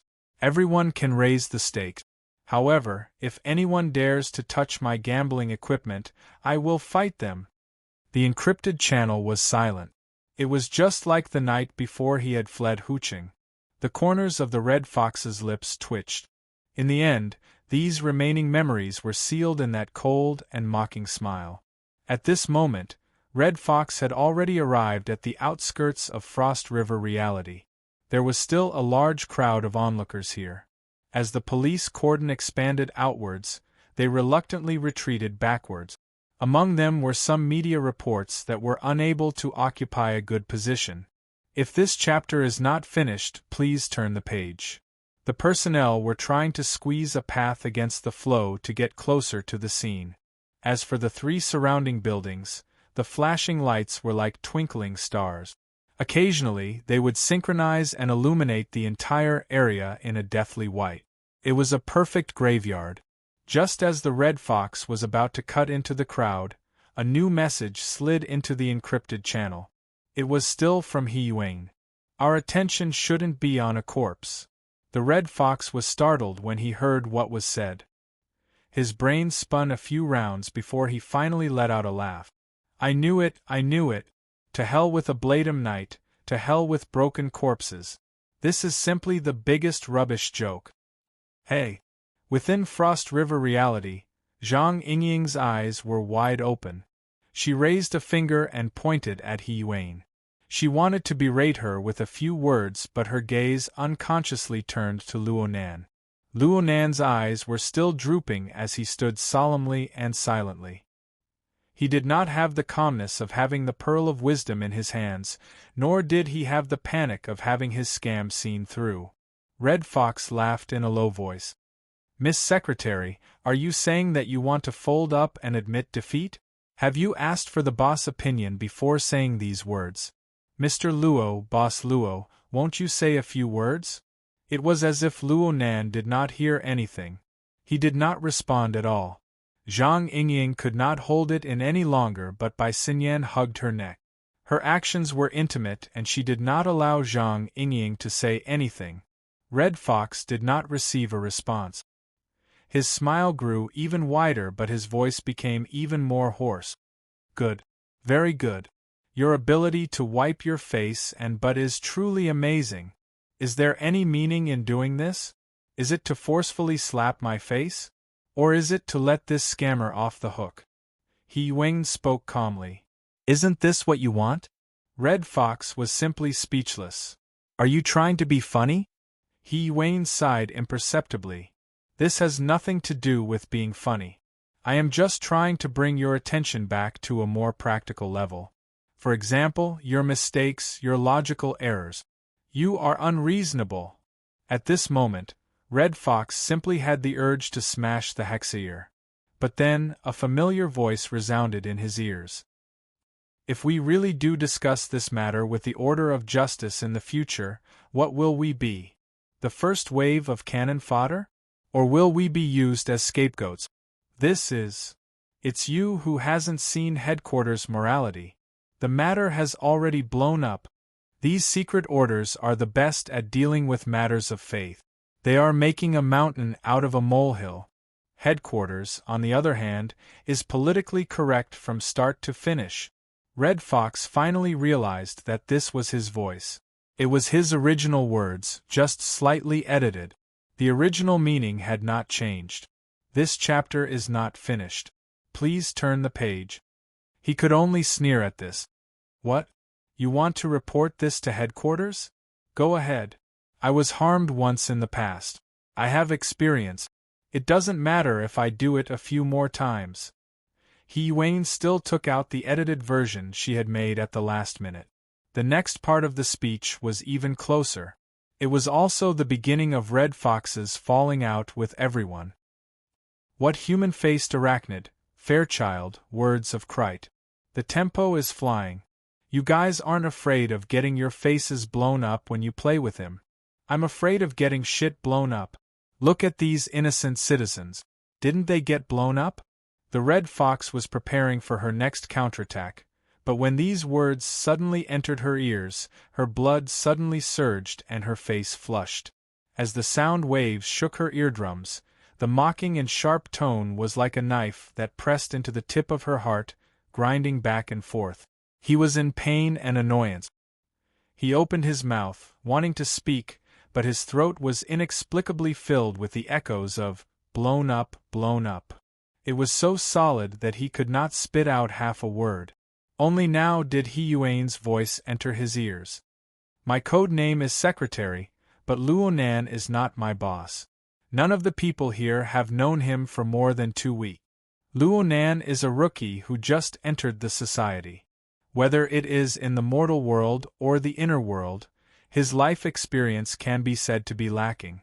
The chances of him making mistakes and stirring up trouble far surpass the rest of us, especially since he has the ability to make a big deal out of it. But me, Yingying Bamboo Pole. Many of us are leaning towards him, protecting him, and helping him. Isn't this good? He isn't cannon fodder. He doesn't need to be a scapegoat. He doesn't need to be politically correct. Aren't you satisfied with this kind of result in this loose society? Aren't you looking forward to it? Especially after you came out from Who City. Don't you King feed me chicken soup. The word Who City was like a brand that was about to melt. It was forcefully stabbed into Red Fox's chest, making him unable to restrain himself from howling in pain. What kind of society is this? At best, you're a death list. You list them one by one, then you cross them off one by one. Cross them off. You guys. Oh? Does the list you're talking about include me? The voice suddenly rang out behind his head, shocking him to the point that his scalp was about to explode. Even though Red Fox's emotions were at their most intense, his instincts still helped him turn his body and pull apart some distance. Only then did he turn his head. But he was stupefied on the spot in the next moment. A meager middle-aged man wore a well-ironed formal attire that would only appear at formal banquets. He wore a bow tie around his neck as he stood amidst the chaotic stream of people. The man smiled at Red Fox. The corners of his eyes, which were half covered by his retro glasses, rippled with light fine lines due to his smile. Chapter 223. Good evening, Fox. Good evening. Red Fox responded instinctively. In reality, he was sluggish for a full 5 seconds before he managed to regain his wit. He bowed again. President, you are here? The middle-aged man behind him was the president of the Wilderness Explorers Society's Xia City branch. He was the nominal leader of all ability users in the city, Ouyangchun.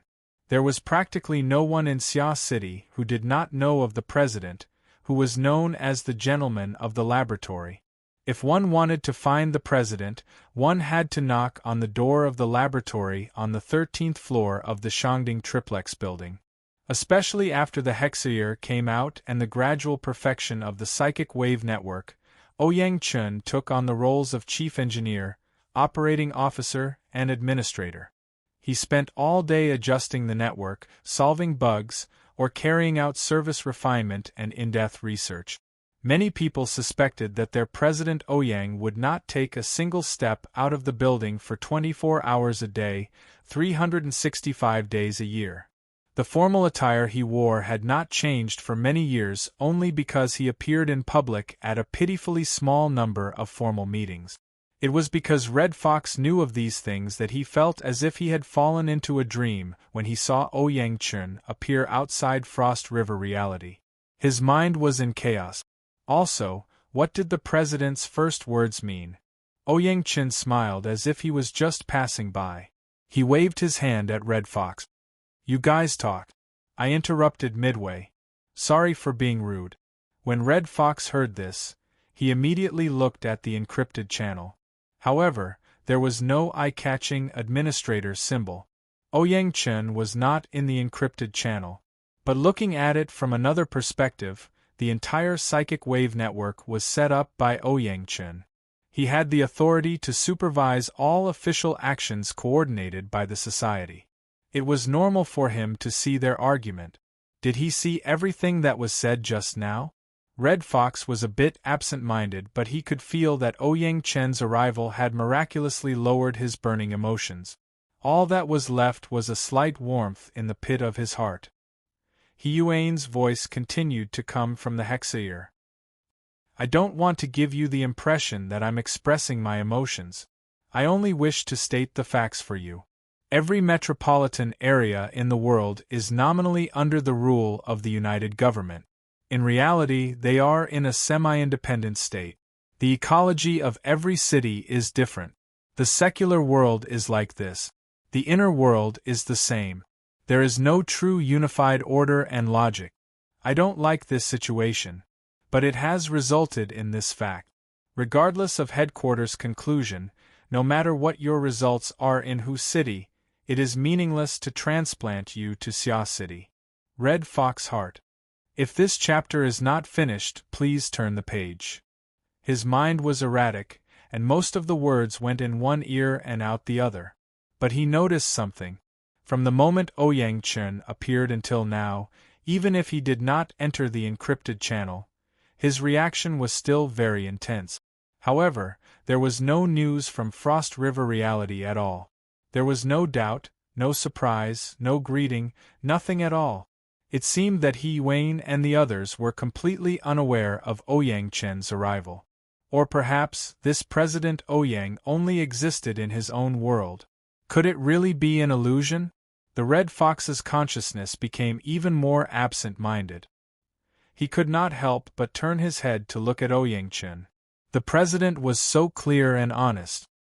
He even raised his hand to signal for him to listen carefully. Right at this moment, a few highly sensitive words pierced his eardrums from Yuan's side. "I don't know what the death list is, but I believe that an awakened's core self-logic shouldn't be distorted by external threats." President Ouyang, who proposed the theory of 3 levels of logic, was right beside him. The Red Fox naturally knew the meaning of self-logic. That was what an ability user used to influence the outside world, to truly unleash their own power. Distortion? That was not a good word at all. First, he was slapped in the face by his own words. Then, he was frightened by Ouyang Chun. The current Red Fox did not have the mood to be entangled. He just sneered and prepared to inform the other side of Ouyang Chun's arrival. "Aren't the surrounding people stupid?" Ouyang Chun suddenly asked. "Huh." The Red Fox heard this and subconsciously turned his head to look all around.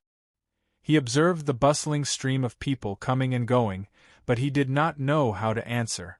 Ouyang Chun extended his right hand and gently swung his arm. It was as if he was tapping a beat. He drew a triangle in the air and suddenly changed the topic. "The 3 first ablatums of the Order of Justice are standing in a triangle. The evolution field covers them and acts as a prelude to the curse. One of them is a secret-bound first ablatum and 2 clear-sworn first ablatums. Their strength is at most B+, C+, and C+. According to the evolution incantation theory, their actual range of control is a vast area with the center of the triangle as the center. The radius is 3 times the longest midline. Red Fox felt like an idiot. He could not keep up with Ouyang Chen's train of thought. If we convert the range, then this means that these 3 buildings, Frost River Reality, and the 2 neighboring blocks are all within the range of the curse. Everyone who is watching and those in the neighboring blocks are actually in danger of losing their lives. Yet they are still here. Aren't they stupid? Ouyang Chen was very serious. This chapter is not finished. Please turn the page. The smile on his face was no longer there. Behind the retro glasses, his eyes were calm and clear. This was the usual appearance of the gentleman of the laboratory. Red Fox was more familiar with this, but he was also more nervous. He hesitated for a moment before answering, because they are completely ignorant of the danger? More or less, but it's not enough. Ouyang Chen extended his hand and pointed outwards. It was as if he was stirring the surface of the water. His fingers streaked across the surging stream of people. Fine ripples spread out. Red Fox's eyes suddenly widened. At this moment, he finally discovered the strangeness of the surrounding crowd. No, it was the problem between him and Ouyang Chen. The 2 of them were clearly standing in the stream of people, but everyone was ignoring them. Even if everyone's attention was focused on the area around Frost River Reality, it was inevitable that they would bump into each other in the crowded stream of people. However, the current situation was that no one was making contact with the 2 of them. They passed by their sides, in the middle, and even passed through their bodies. The 2 of them seemed to have transformed into formless ghosts. Their bodies were in the real world, coexisting with the surrounding stream of people. Yet, there was an insurmountable distance between them. And on the other side of the encrypted channel, Red Fox clearly saw that the timer in the corner of the interface had actually stopped. This is true projection, spatial fault, whatever you want to call it. However, I'm more used to calling it the logic world. Ouyang Chen extended his hand and pointed at his temple. He added, "It's a world that I interpret using my logic." Was this the power of an extraordinary? In the face of such an inconceivable method, Red Fox completely lost the courage to think. He could only bow his head and admit defeat. "President, please give us a clear explanation." Ouyang Chen did not feel offended. Just like he did in the Society's high-level training class, he used the usual terminology to explain. It's because they know nothing about our logic and the logic of the inner world. The range of thought of ordinary people mostly stops at the limits of their field of vision. Therefore, they cannot see the danger. There are also some people who consider the range of a firearm, the range of an explosion, and other concepts. However, this is not enough. If they truly want to avoid trouble, they need to cross at least 2 street blocks. This is a danger that they cannot imagine. Ouyang Chen's explanation was undoubtedly the truth. Red Fox nodded. Who knew that Ouyang Chen would change the topic? It's not just them. Even you don't understand. In a sense, you are as stupid as them. No, you are even more stupid. Why? Chapter 224. Red Fox was like a poor student who had been questioned by a teacher. He was tongue-tied and did not know what to do. Ouyang Chen entered a strict teacher state. The cold and clear gaze behind the lenses caused Red Fox's taut nerves to tremble. At this time, the second question was raised. What is the logic of the inner world? Red Fox opened his mouth but did not say anything. Actually, he had already spoken the thoughts in his mind when he was reprimanding Luo Nan. What difference could there be? It was all about politics, reality, compromise. But it was quite difficult to say these words in front of Ouyang Chen. Ouyang Chen did not expect Red Fox to respond. He simply gave his answer. The logic of the inner world is determined by destructive power. The destructive power range of extraordinary power determines the boundaries of the inner world's logic. Red Fox was dumbfounded, but he had no way to refute. Compared to ordinary people, the number of ability users is very small. But our destructive power is very strong. We form associations, orders, and organizations. We project our organizations to various parts of the world, allowing our destructive power to cover the entire world. As long as we want to, we can directly affect the life and death of every person. Secular society has been warped by us in this way. In the end, this is a kind of bandit logic.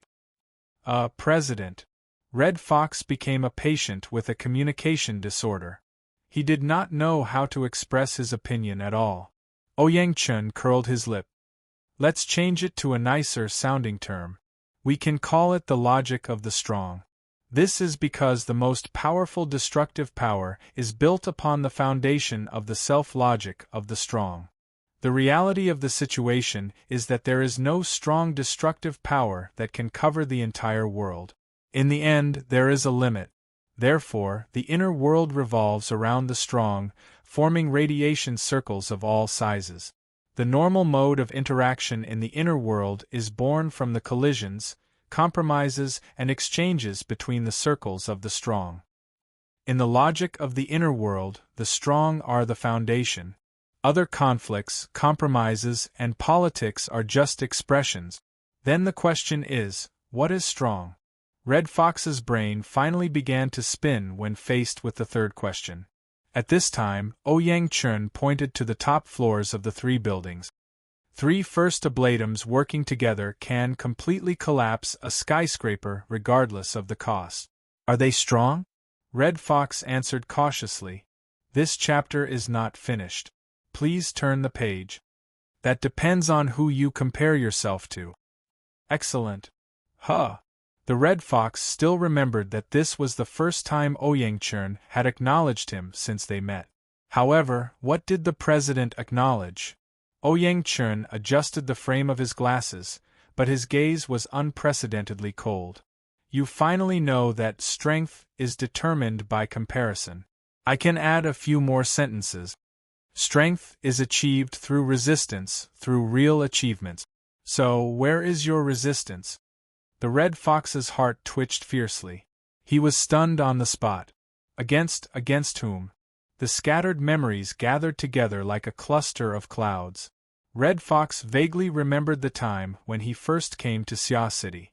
Now that he thought about it, it was really strange. After suffering such a painful lesson, why would he continue to reside in this damned association? Yes, it was because of the association's resources and benefit. It was because he needed to train hard and improve quickly so that he could return to Hu City and settle his grudges. But day after day, year after year, how could he forget? When and for what reason did he forget?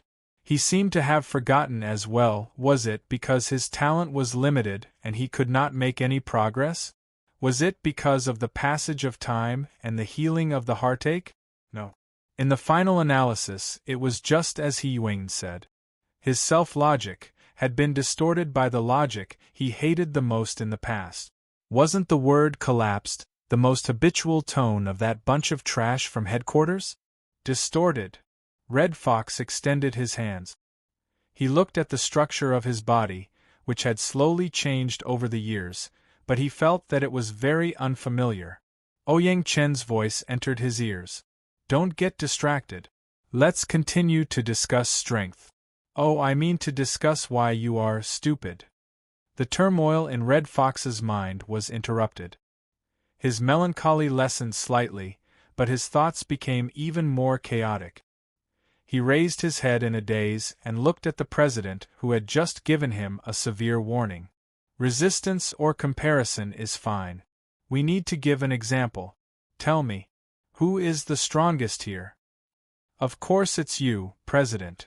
Red Fox did not know whether to laugh or cry, but he answered without the slightest hesitation. Ouyang Chen was currently the only officially registered extraordinary in the Xia City branch. He was a super-powerful being who stood at the top of the pyramid of humanity. Even though the Order of Justice's secret-bound first ablatum, Anwang, was a powerful being who could make people pale at the mention of his name, he was far from being mentioned in the same breath as Ouyang Chen. Please turn the page if this chapter is not finished. If Ouyang Chen completely disregarded the various restraints between extraordinaries and hardened his heart to make a move, The 3 first oblatums of the secular side would either have to risk their lives to summon their holy relic, or they would immediately kneel and beg Fairchild to switch sides and help them. Aside from these 2 options, there was no third way to resist. Ouyang Chen did not hold back. He nodded in approval. And then, "Just talk about our side. The secretary, right?" Red Fox's response was relatively quick. Ouyang Chen declined to comment. "And then," Red Fox slowly pondered and answered, "and then me, Ying, kitten, papercut, bamboo pole. I'm not familiar with Bai Xinyan." Ouyang Chen laughed. He did not make any movements, but a detailed perspective map of a building appeared in front of the 2. It was none other than Frost River reality. Several figures were projected inside. They were He Wayne and the other members of the society. Although they were small in size, they were vivid and lifelike. "What about him?" Ouyang Chen pointed at the child that Red Fox had intentionally or unintentionally skipped over, Luo Nan. Red Fox sneered. "Him? He's not even an awakened." "Yeah, he's still not an awakened." Ouyang Chen nodded, but then he sighed. He recited in a low voice, "The common people are bright, I alone am muddled. The common people examine, I alone am muddled." Red Fox's attainments in ancient texts were shallow. He was dizzy from listening to Ouyang Chen. He could only raise his hands in surrender. "President," Ouyang Chen did not intend to make things difficult for Red Fox. He laughed and said, "I'm not a specialist in reading scriptures. From my personal understanding, the meaning of these words is, everyone's energy is limited. When a person establishes a higher level of logic, it will be hard for him to divert his attention to deal with the chaotic logic of the common people. And when he forms a higher level of logic, the logic of the common people will be meaningless to him. Therefore, the intelligent people of the common people will always be able to see his muddle-headedness and childishness. The further the logic of the common people is from the logic of the higher level, the more intense the contrast becomes. After reaching a certain level, they will no longer be able to communicate. They will run in opposite directions. This is why it is said, the path of understanding is like obscurity. The path of advancing is like retreating. The path of barbarians is like the path of barbarians." Ouyang Chen gazed at the small and exquisite projection. His gaze was deep and distant. A higher level, an even stronger confrontation. If we use the image of the common people to see and evaluate his actions, how would we know the hardships within? Besides, he is still a novice. Everything must be accumulated from the beginning. Chapter 225. A group of people looked at each other in dismay at the junction between the private room area and the public arena of Frost River Reality Area A. He Wayne stopped talking.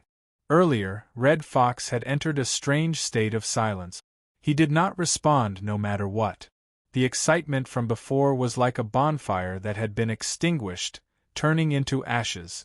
She can give orders, but I think her ability to communicate with others is average. Zhang Yingying whispered into Bai Xinyan's ear. It was easy for her to talk while standing. Bai Xinyan tightened her grip on Zhang Yingying's neck once more to shut her up. He Wayne was as quiet as ever. She just lowered her eyes as if she was muttering to herself. On the street, Bamboo Pole walked quickly toward Frost River Reality. At the same time, he used the surrounding surveillance cameras to circle around a few times before finally capturing Red Fox's image. The angle of the image was not very good, but he could still see Red Fox's eye-catching red jacket. He stood like a stake in the stream of people. He was quietly lost in thought. No one knew what he was thinking. Bamboo Pole let out a long breath. It's good that he didn't just charge in. Those words were effective. Papercut swayed his slightly plump body with great effort to keep up with Bamboo Pole's footstep. He tried to come up with an idea. Can we take the lead and verify it? The conversation between the two of them had intentionally avoided the encrypted channel so as to not agitate the Red Fox. Bamboo Pole shook his head without even thinking. It's too dangerous. According to Luonan's updated dynamic map, the one closest to He Wayne and the others was the corpse marked as an Ablatum Knight. However, the distance between each Ablatum Knight was not large. Right now, the situation in Frost River Reality Area A was like a strange chess game. The luxury private room area and the public arena were the boundaries of the river, separating the society from the order of justice.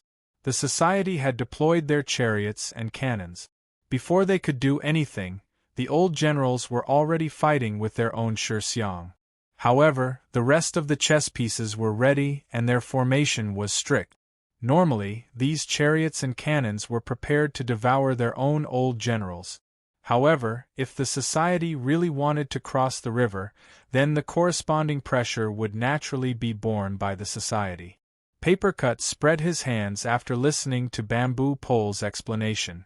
Something will happen if we verify it.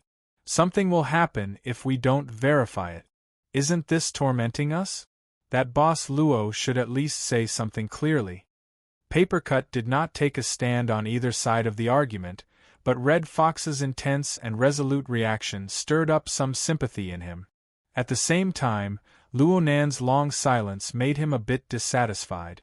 Even if he was a teenager, since he had stepped into the circle and participated in the operation, he had to show enough professionalism and teamwork. Especially in such a critical moment, a cheater could kill the entire team with a single thought. As a team member, who wouldn't be afraid? In the end, the Red Fox was just overreacting. Papercut shot another glance at the encrypted channel. Then, as expected, he saw a young and childish face. For some unknown reason, Cat Eyes, who was sharing her view, had fixed her gaze on Luonan's face for quite some time. This seemingly immature high school student had entered a state of silence since the beginning of the debate. Be it sarcastic remarks or supportive actions, none of them could move him. Upon closer inspection, Luonan should still be using his all-encompassing senses. His eyes were vacant, and his thoughts were misty. His attention wasn't placed on the matter of Red Fox. If one were to put it in a good way, it would be due diligence and indifference. But if one were to put it in a bad way, it would be too arrogant, selfish, and cold-blooded. Kids these days. Papercut's view leaned toward the latter, but he was calmer than Red Fox.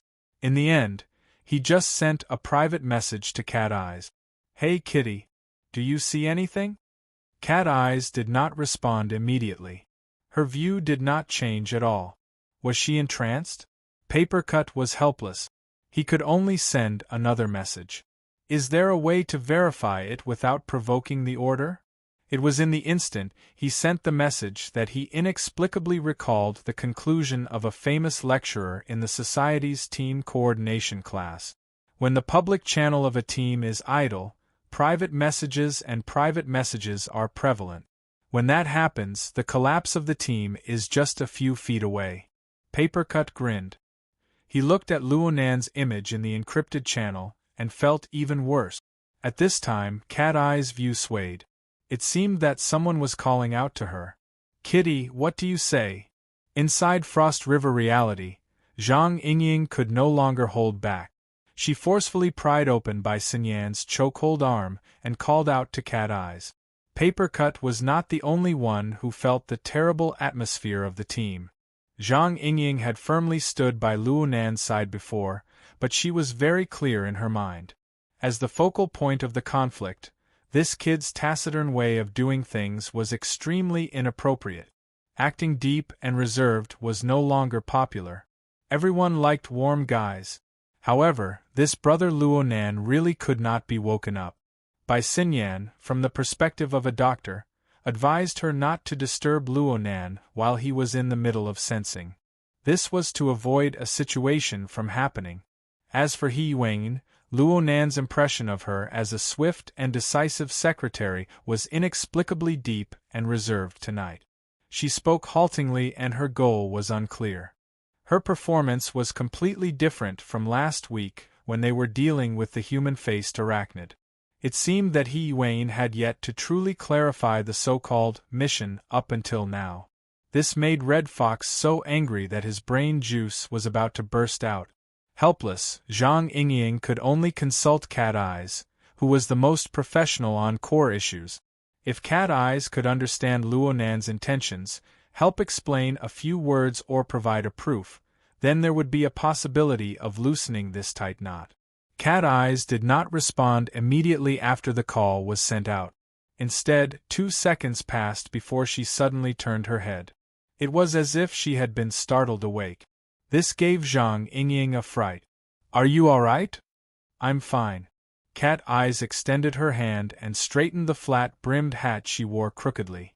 The shadow hanging down from the brim of the hat blocked half of her face. "What are you talking about?"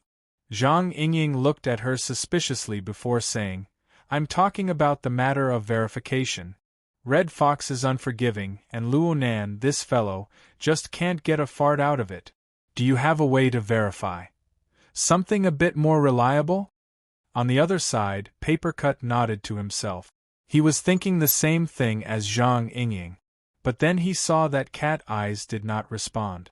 Instead, her line of sight shifted back to Luonan's face. She moved away slightly before returning back. It was as if that delicate and pretty young face possessed some sort of terrifying magnetism. This was the rhythm of being mesmerized. Papercut could not help but ridicule in his mind. It was also at this time that Cat Eyes' line of sight suddenly congealed. It was highly focused, so much so that the interface of her entire field of vision became blurry. The only thing that was clear was the pair of pupils that slowly rose up in the center of the interface. They still carried a bit of mottled and mottled colors. The pupils belonged to Luonan. This contradictory character seemed to have finally heard the various doubts and dissatisfactions of the people. He temporarily walked out from his self-enclosed logic to connect with the outside world. The target of Luonan's gaze was Cat Eyes, but Papercut was paying attention to Cat Eyes' shared perspective. It was the same as looking through Cat Eyes' eyes and locking gazes with Luonan. Okay, the word locking gazes was not accurate. It should be a one-sided observation. But inexplicably, when Papercut's gaze locked with Luonan's pupils that could not be considered clear, a cold shiver suddenly ran through his body. At this moment, even the drizzle falling from the sky had an additional chill to it. It seeped down to the bones. Bamboo poles whisper faintly entered Papercut's ears. "This eye is sinister." Chapter 226.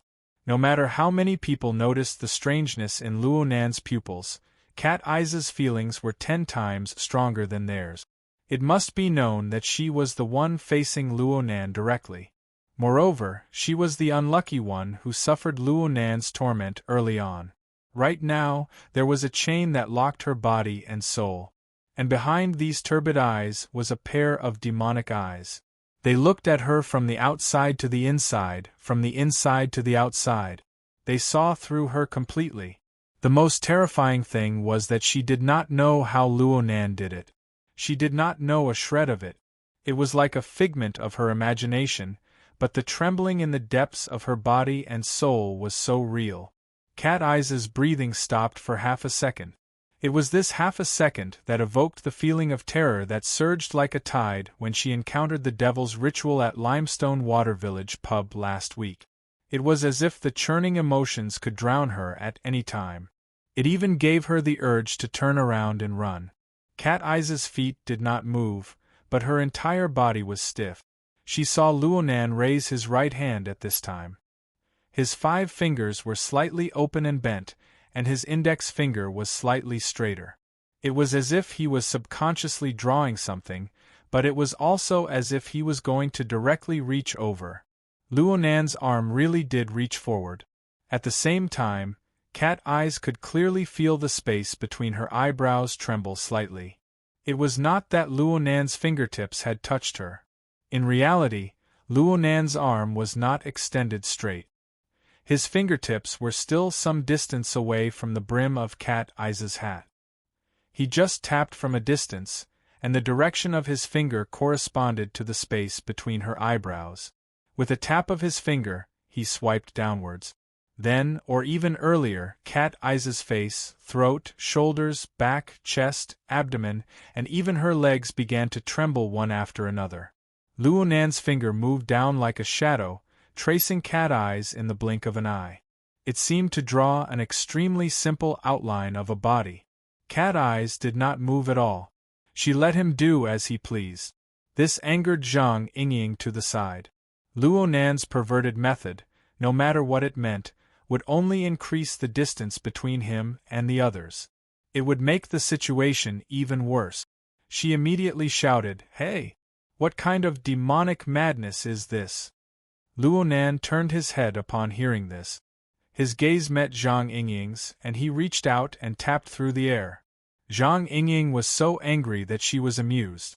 She couldn't move her upper body, but she forcefully kicked her legs in exasperation. She wanted to teach this crazy boy a lesson.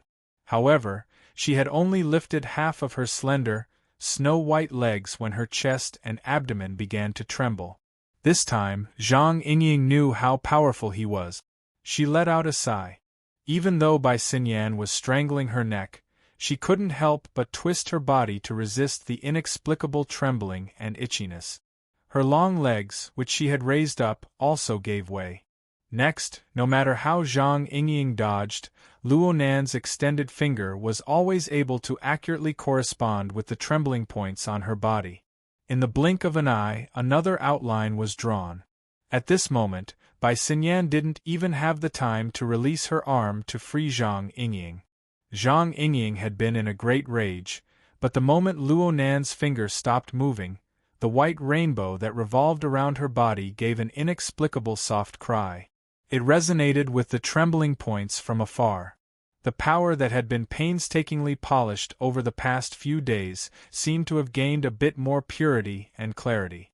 She was stunned. No one besides her knew of the changes that had occurred within Zhang Yingying's body. However, Luo Nan displayed a treacherous and bewitching scene. Even He Yuan, who had been calm and collected all this time, gave up pondering over the situation. She opened her eyes wide and looked over. Luo Nan truly withdrew his hand when he finished drawing the outline of Zhang Yingying's body. This was already enough for him. Luo Nan narrowed his eyes at this moment. He didn't need to use his naked eyes for his mental senses to light up with resplendent starlight. What should have been the cat's eye's position was not the cat's eye. Instead, it was a simple structure formed from a dozen or so bright specks of starlight and the connections between the specks of starlight. Zhang Yingying's position was the same, but it was a bit more concise.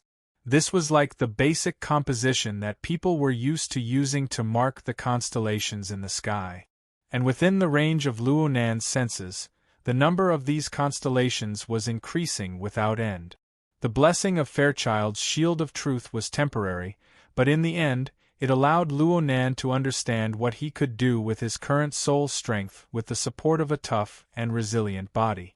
Compared to the pure out-of-body state, the body and soul as one state had many limitations, but it also had benefits that the soul body could not achieve. The most direct change was reflected in the mutual interference between the mental and the material planes. The configuration outline of the body and soul as one became the hub for the highly efficient conversion of energy and information. The pressure on the fleshly body exploded, but the consumption caused by the mutual interference decreased by at least 50%. In other words, the effect of Luo Nan's soul strength interfering with reality had doubled in the blink of an eye. And the interference that needed to be overcome during the process was greatly reduced. The first thing that could be seen was the substantial increase in precision. Luo Nan had always been particularly sensitive to energy and information. He could measure the material plane in terms of precision. His limit was displayed when he used clairvoyance on his own body. It was approximately 1/10 millimeter. When placed outside his body, it was on the millimeter scale. It was only a rough observation. It was not particularly exquisite. But right now, the limit of his external precision easily broke through the domain of 1/10 millimeter. The results even surpassed the resolution of the naked eye. Even though there was still a difference of heaven and earth between this and precise observation instruments on the nanometer scale, this meant that within the range of his clairvoyance, no matter what kind of shadow or corner it was like he was there in person. Moreover, he could see everything clearly regardless of the intensity of the light. And if he concentrated his energy, shrunk the range, and increased it by another level, he was completely capable of accomplishing this. The large increase in precision was obviously a good thing, but this change did not bring convenience to Luo Nan. Instead, it brought a large amount of useless details and junk information. The floating dust, the crawling insects, the filth in the corner of the wall, and of course, the background noise of electric currents, the messy breathing of humans, the rustling sound of rain falling from the ceiling of the amusement park, and even the changes in temperature, the exchange of air, and so on. These details, which were hard to notice in the past, were all interwoven and mixed together, pushing towards Luo Nan. Of course, the stimulation of information from multiple levels and angles had to be fed back to the structure of his body and soul. But the corresponding processing efficiency was bound to be limited by the speed of nerve conduction, methods, and other material planes. It was impossible to process everything big and small. Luo Nan had to make some trade-off. It must be said that humans had formed a fuzzy recognition mechanism over the course of hundreds of thousands of years of genetic evolution. They were used to starting with the overall characteristics of things, avoiding the pressure of identifying too many details. But the problem Luo Nan faced right now was that the original fuzzy whole had been divided into large amounts of clear details under the circumstances of the substantial increase in the precision of his senses. The boundary between the two had collapsed. The clearer the details, the greater the amount of information, and the greater the consumption of analytical resources. This directly affected the upper limits of the types of information Luo Nan could receive. It also limited the range of his senses. Chapter 227. How could the old world be explained in a new way? Luo Nan faced this challenge the moment he unleashed his all-encompassing senses. He had to focus his attention to analyze the various basic information elements and rearrange their order. There was a period of time when he reached the state where he could no longer see a mountain and no longer see water. Living people, living emotions were all decomposed. For example, cat eyes. Luo Nan knew that she was afraid the moment he came into contact with her. And this living example would be decomposed by him into breathing, heartbeat, pupils, muscles, and even hormone secretion and conduction. He would then reconstruct them. He wanted to find a more concise, more essential special structure that was able to describe all kinds of people and all kinds of states. If it were anyone else, they would have been beaten senseless in front of such a huge amount of detailed material. They would have lost their ability to completely reconstruct things. They would have been no different from a lunatic at that time. Luo Nan was stupefied in the beginning. The radius of his mental senses extended to around 80 meters, covering Area A. His senses nearly collapsed. The large amount of detailed information was like a network virus. It flooded all of his sensors in a short period of time, congealing his neural network. The high-intensity stimulation in a short period of time caused him to experience serious neurological activity suppression. His cognitive abilities greatly deteriorated, and his IQ dropped by a level. Fortunately, Luo Nan had the support of the Shield of Truth. His nervous system, and even his entire fleshly body, had a substantial increase in endurance and recovery. This allowed him to withstand the initial assault of the junk information. Then Luo Nan made a crucial choice. He temporarily gave up on everything on the purely material plane. He only paid attention to the mutual interference between the mental and material planes. In other words, the domain of life. This was probably around the time when Red Fox was yelling at He Yuan to wipe his face and butt. Back then, Luo Nan just wanted to fight for his honor. He wanted to use the most outstanding results to complete He Yuan's mission and shut up Red Fox's stinky mouth. According to the requirements of the mission, the most crucial thing was to find the hidden Ablatum Knights of the Order of Justice. Luo Nan's choice was forced by the situation. But it was precisely because of this that he unexpectedly broke through his blocked train of thought. The number of constellations increased endlessly. Cat Eyes and Zhang Yingying weren't the only ones. Everyone in the surroundings, including He Wang, Bai Xinyan, Xue Lei, Xue Weiluan, and the Special Forces, were all transforming in this direction under the clairvoyance of Luo Nan's mental senses. However, compared to Cat Eyes and Zhang Yingying's constellations that were close to abstract symbols, the others' reflections were more like sketches of portraits that were quickly copied. The lines were scattered and scattered, covering up the stars. They were faintly discernible and had a somewhat hard-to-determine meaning. Luo Nan called them life sketches. This was his new interpretation of the old world. The real world was still an object that could be ignored. Luo Nan was in the middle of comprehending and combing through the marvels of the life sketches when someone grabbed him by the collar. "Kid, you're acting like a hoodlum. What the hell are you doing?" The only one who could do that was Zhang Yingying. She finally broke free from Bai Xinyan's control and rushed forward to retaliate. She turned her face and asked Cat Eyes, "Kitty, are you all right?"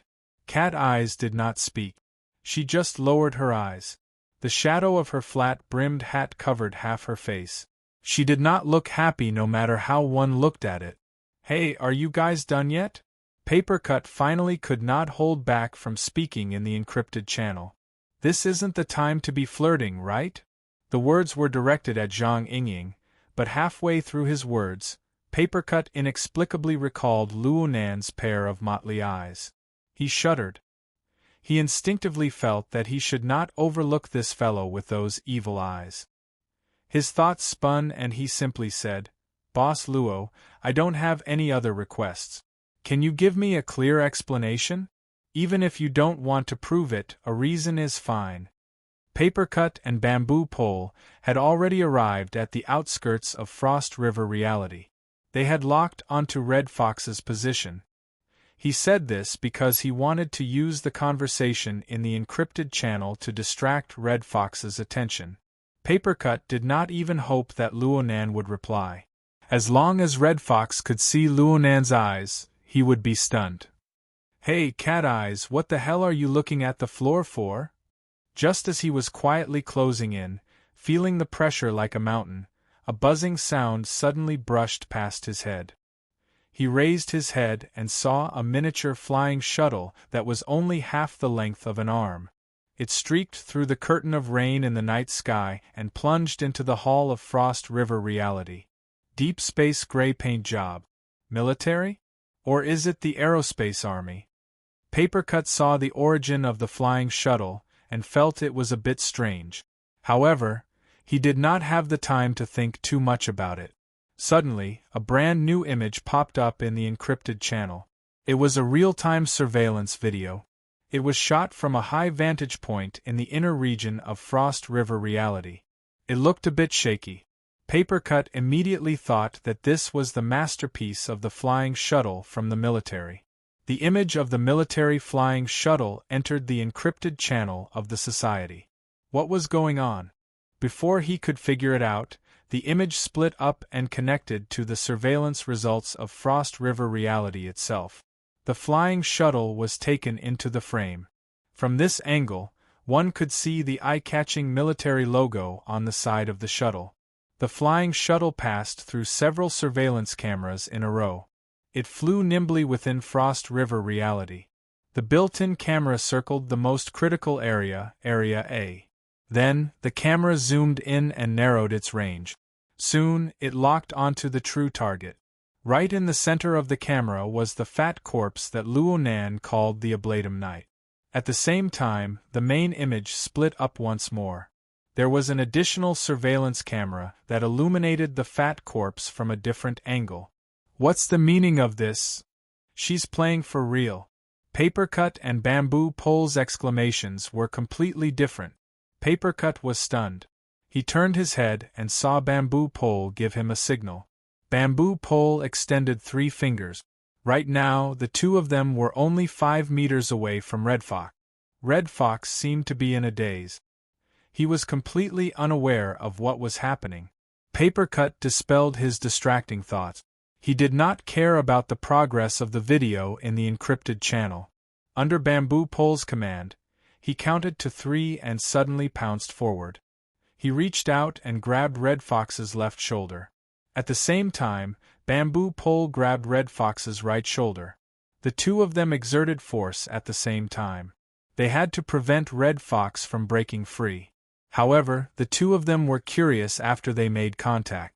Where did that feeling of being solid and empty come from? In any case, they had Red Fox under control. Red Fox was clearly a bit stunned, but he did not struggle. Papercut was quite baffled. Could it be that Red Fox had figured it out? Or, he had a feeling in his heart. His attention returned to the encrypted channel. He saw the gunmen of the Order finally discover the troublesome intruder that was the military flying shuttle. They immediately raised their guns and fired.